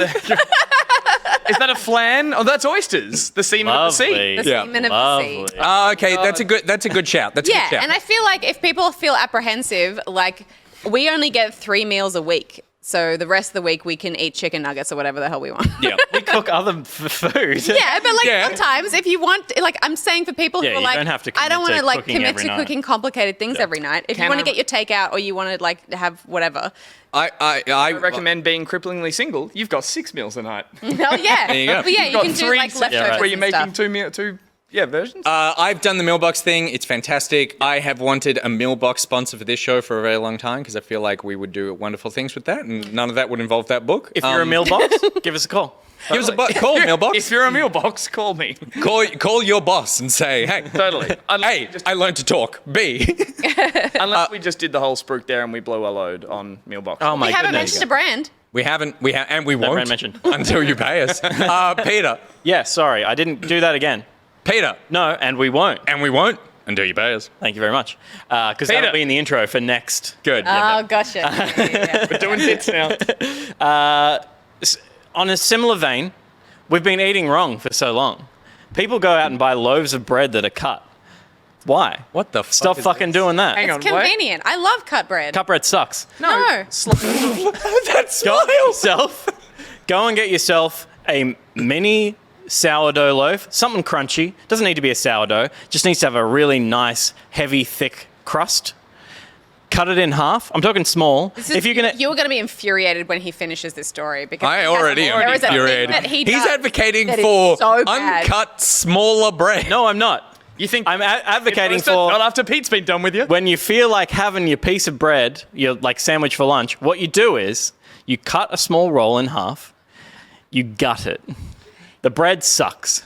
It's all about the crust. Oh my you put God. your cheese, you put your deli meats, you put your tomato in there, salt and pepper. Does this almost you got every yourself a little frickin' pita roll. Oh my He God. literally takes the best part of the bread out, removes it from the loaf, and then stuffs it full of like salami and cheese. We're done. Puts it on a plate. And this is him just cutting. This is him, You're all wrong. Pose. You're all wrong. him just cutting the end off the bread. So he's got the knob, guts it, stuffs it full of meat and cheese, and then is like sandwich. Question. Okay, so I'm not Step on the removing. side being like, just taking the carb. I'm not removing. I'm not removing all of the bread. I'm just hollowing out most of enough it. room so that I can Shut fit. off. You are done, Pete. Frosty Phoenix. Team Pete. Look at that. Lesser of two, Weaver. Frosty Phoenix says, look at Let's run that away together. smug shit-eating grin. No, I'm not Oh my eating God. shit. I'm eating only the good stuff, which is the crunchy roll and the stuff you put on the sandwich. Nick. You are insane. But hey, Wheat is bullshit. oh my God. Oh my God. This is why we need the meal box sponsor. We need to feed this man something other than like okay. crust, but like meat stuffed crust. I get that He's like eating the worst part of a Pizza Hut pizza. But this is what I mean. Like, I get he wants to consume less carbs. Yeah. But that's why he doesn't. That's No, not the but that's, reason That that is, you're that doing is it. totally the reason. It is? But that's why you cut slices of bread and put stuff in between it, not half the. But then you get fucking less loaf crust. That you Then you pull get less half crust. the bread out. I'm disgusted. I'm actually. You were the kid who's like, Mum, can you cut the crusts off? And then you push the sandwich away, walk away eating crust like a madman. Go and fucking do it once, and the whole chat's opinion will change. BT Nano just says, was this meant to help us? Yeah, go and do it. It'll change your life. You're all sitting in there like being negative. Go and eat one. Go and eat Some it. men just want to watch Knob of Baker's the Delight. knob of the bread loaf. Oh God. Best Nick, bit. save this Not the segment. bread loaf. Okay. Please. Wow. God damn. Oh. I'm so happy. Okay. Mine is also food related, weirdly enough, as well. So unlike Your thing was crosswords. It wasn't that inventive. It was just simple. This was a lovely, simple segment. And I was like, I do crosswords. And Pete's like, I'm a fucking anarchist when it comes to baked goods. That was anarchy. You're all sheep for eating bread that's been sliced by a machine. Is Pete a monster? Wayne King 99 says, will these knobs be at PAX? I'll be absolutely. There's going to be at the meetup that we have at PAX. I'll be serving knob sandwiches. Pete's knob. Pete's knob. There you go. And the rest of us can just be there to eat the middle I'll be part of it. The sweet, yeah. I'll be throwing bread. Sweet bread, the sweet, yeah, that's so good. So mine, yeah, also food related as well. So I do lots of cooking when I can. Like I am the guy that thinks of the glaze when we have the opportunity of like when we're not just cooking for like the kids and just like feed them. I love doing big ornate meals. But what I also having children made me realize is the thing that we've stopped doing is like eating anything that isn't just purposeful for like group meals and that sort of thing. And we went to a market over the weekend and I bought some like olives stuffed with feta and some and like a big salami. And Feta out. I take the feta out, and I throw it out, and then I take the olive out and I just drink the juice out of the thing. Then you're throwing out the good stuff. But what my recommendation to make your life better is to occasionally, instead of having dinner, just have the sort of like snacking grazing plate that you would have at a dinner party. I do that all the So time. yeah, good. But I do it for. I have a ploughman's breakfast. It's like a bit of hunk of cheese. Yep. Some meat And bit of fruit. hollowed out bread. And no, why would you have bread? So Bread it is. shit. So what we did a couple of nights ago, I was like, I've got all this stuff. Like, we're not going to eat it and then have dinner. So instead, like, I got out the cheese boards and everything, and I put together like olives, multiple different cheeses, like crackers. I made homemade guacamole. I made hummus. I made like several things and sort of like that. And then we had that for dinner with like gin and tonics as the entree, and then red wine with that. And it was like so good to go, oh, I don't need to put on a fancy fucking dinner party to actually have the best part of the dinner party, which is not hanging out with your friends, which is just going to the dips and being like, I'm going to double dip every motherfucking cracker. You're right. The times that I've organized that and the nice meal, Yeah. I get to the end of that. I'm like, A, I don't want to cook. I'll put it in a box or get a box. But B, it's like, we're all full here, aren't we? Like, we're more than full. We've literally just been eating cheese and bread. Like, and so just to do that and like maybe have a backup meal ready, but like, Well, we found that we did not need the back. Like, if you do that properly, and you don't like, you want olives and some like antipasto style things, ideally, so that you're not just like sitting there gorging on cheese for dinner. Yeah. But yeah, it's exactly that thing of like, we stopped having olives and stuff and little crackers and whatever before dinner because we'll get to dinner and we're like, oh, we're not really hungry now. So yeah, so that's my recommendation: is occasionally throw yourself a little dinner party. Snack harder is your point. Well, snack better. I Snack think it's better. like Yeah. Snack fancier. Yeah, yeah, exactly. And just, get rid of that dinner for a night. So meanwhile, that's I'm like, Nice. 5-letter word for a small meal that won't fill you up. Totally. This has turned into a segment called, I think someone mentioned in the chat, just like ways to improve your dining habits to improve your life. So I feel like we need to be more targeted next time we do this. Well, because Is this happening again? we didn't It worked. confront each other. We just all didn't- brought something different to the table. and It happened to be a dinner table. And this was a perfect segment. I don't know what we're talking about. This was the best conversation we've had all night. I'm sorry, Luke. Thank you very much, everyone, for hanging out for Back Pocket again tonight. It's been a pleasure having you here. Thank you to our mods for making our Discord such an incredible place and also keeping the chaos in the Twitch chat at bay when Pete basically insulted 3/4 of our audience. I saw someone say, the saying is, the best thing since sliced bread. It's like, this just people didn't try tearing the guts out of it. Best thing since gutting a roll. Doesn't have the same ring to it. And a massive thank you, of course, to our Back Pocket patrons who help make this show possible. Without you, we would not be on the air. A huge thank you as well to our top stitchers who donate above and beyond what we ever could have possibly imagined. We thank you in the form of advertisements. We give you segments, but we'll also give you a shout out here. That is Reese, Oranishi, ! Tim, Mason, Not Nathan, Slowpong, LokiCat, Raj, Akarash, Camo, Avexia, Nicritex, and Vegabuses. These are names that you see all the time because they are scattered and own all the segments within the entire Back Pocket oeuvre. And we couldn't do this without you, so thank you very much for hanging out. Thank you to Will on the ones and twos there. We didn't see too much of you today, but your presence is always there, lurking. Lurking. He said, I haven't got my microphone on, but it's no. I was going to say, lurking like the what's his name killer still is. The Zodiac Killer still yeah. is. He's still out there and somehow... Yeah, Will. He knows what he did. Speaking of evil people, stick around for the post show, which of course is sponsored by Raj. Raj, we couldn't do this without you, and even though you are trying for that to be the case. Next week we've got the news on Monday and Wednesday. We have the playback for At Dead of Night as well, and we also have a special surprise for you next week as well. It's not something that you want, but it's something that you probably, well, we need the moral support because we are going to be doing a live viewing party of the 4-hour Snyder Cut when it comes out, and I heard Luke just wilt off camera there. We will be watching that live. We would love for you guys to come. Raj just says, fuck off. Good, right. Yep, we're going to do a live watch-a-thon. So we would love for you to come along and watch with us. We will not be taking the film seriously unless we get pleasantly surprised and it turns out that it's actually really good and all the rumors were true. I mean, those rumors have only been put out by Zack Snyder. Zack Snyder. Yeah. But yeah, that is something that is going to be happening next week for your enjoyment. And then hopefully we'll be doing a pocket watch afterwards if we have the energy. We definitely The will. plan is to, get on that because the pocket watches are finished up with WandaVision, but we're going to keep kicking on with films and possible other series going ahead as well. Yeah. So keep your ears. It'll and eyes be to the fun. ground. I used to go to a thing that was just like B-grade movies, and you would kind of like Exactly. watch them together. It's a bit like The Room. It's kind of a similar vibe. Obviously, there's going to be some Justice League fans out there, but for the majority of people who'll be watching along with us, I think it's going to be. And I think the thing is, like, you're going to watch it at some point. You'll just break and it'll be like, I just want to see how bad this is. And you might not make it through the whole thing, but that's going to happen at one point in your life. Why shouldn't it happen with friends watching it all together. I'll That's put it all out I'm there. saying. The more pleasurable one will just be watching us without the film.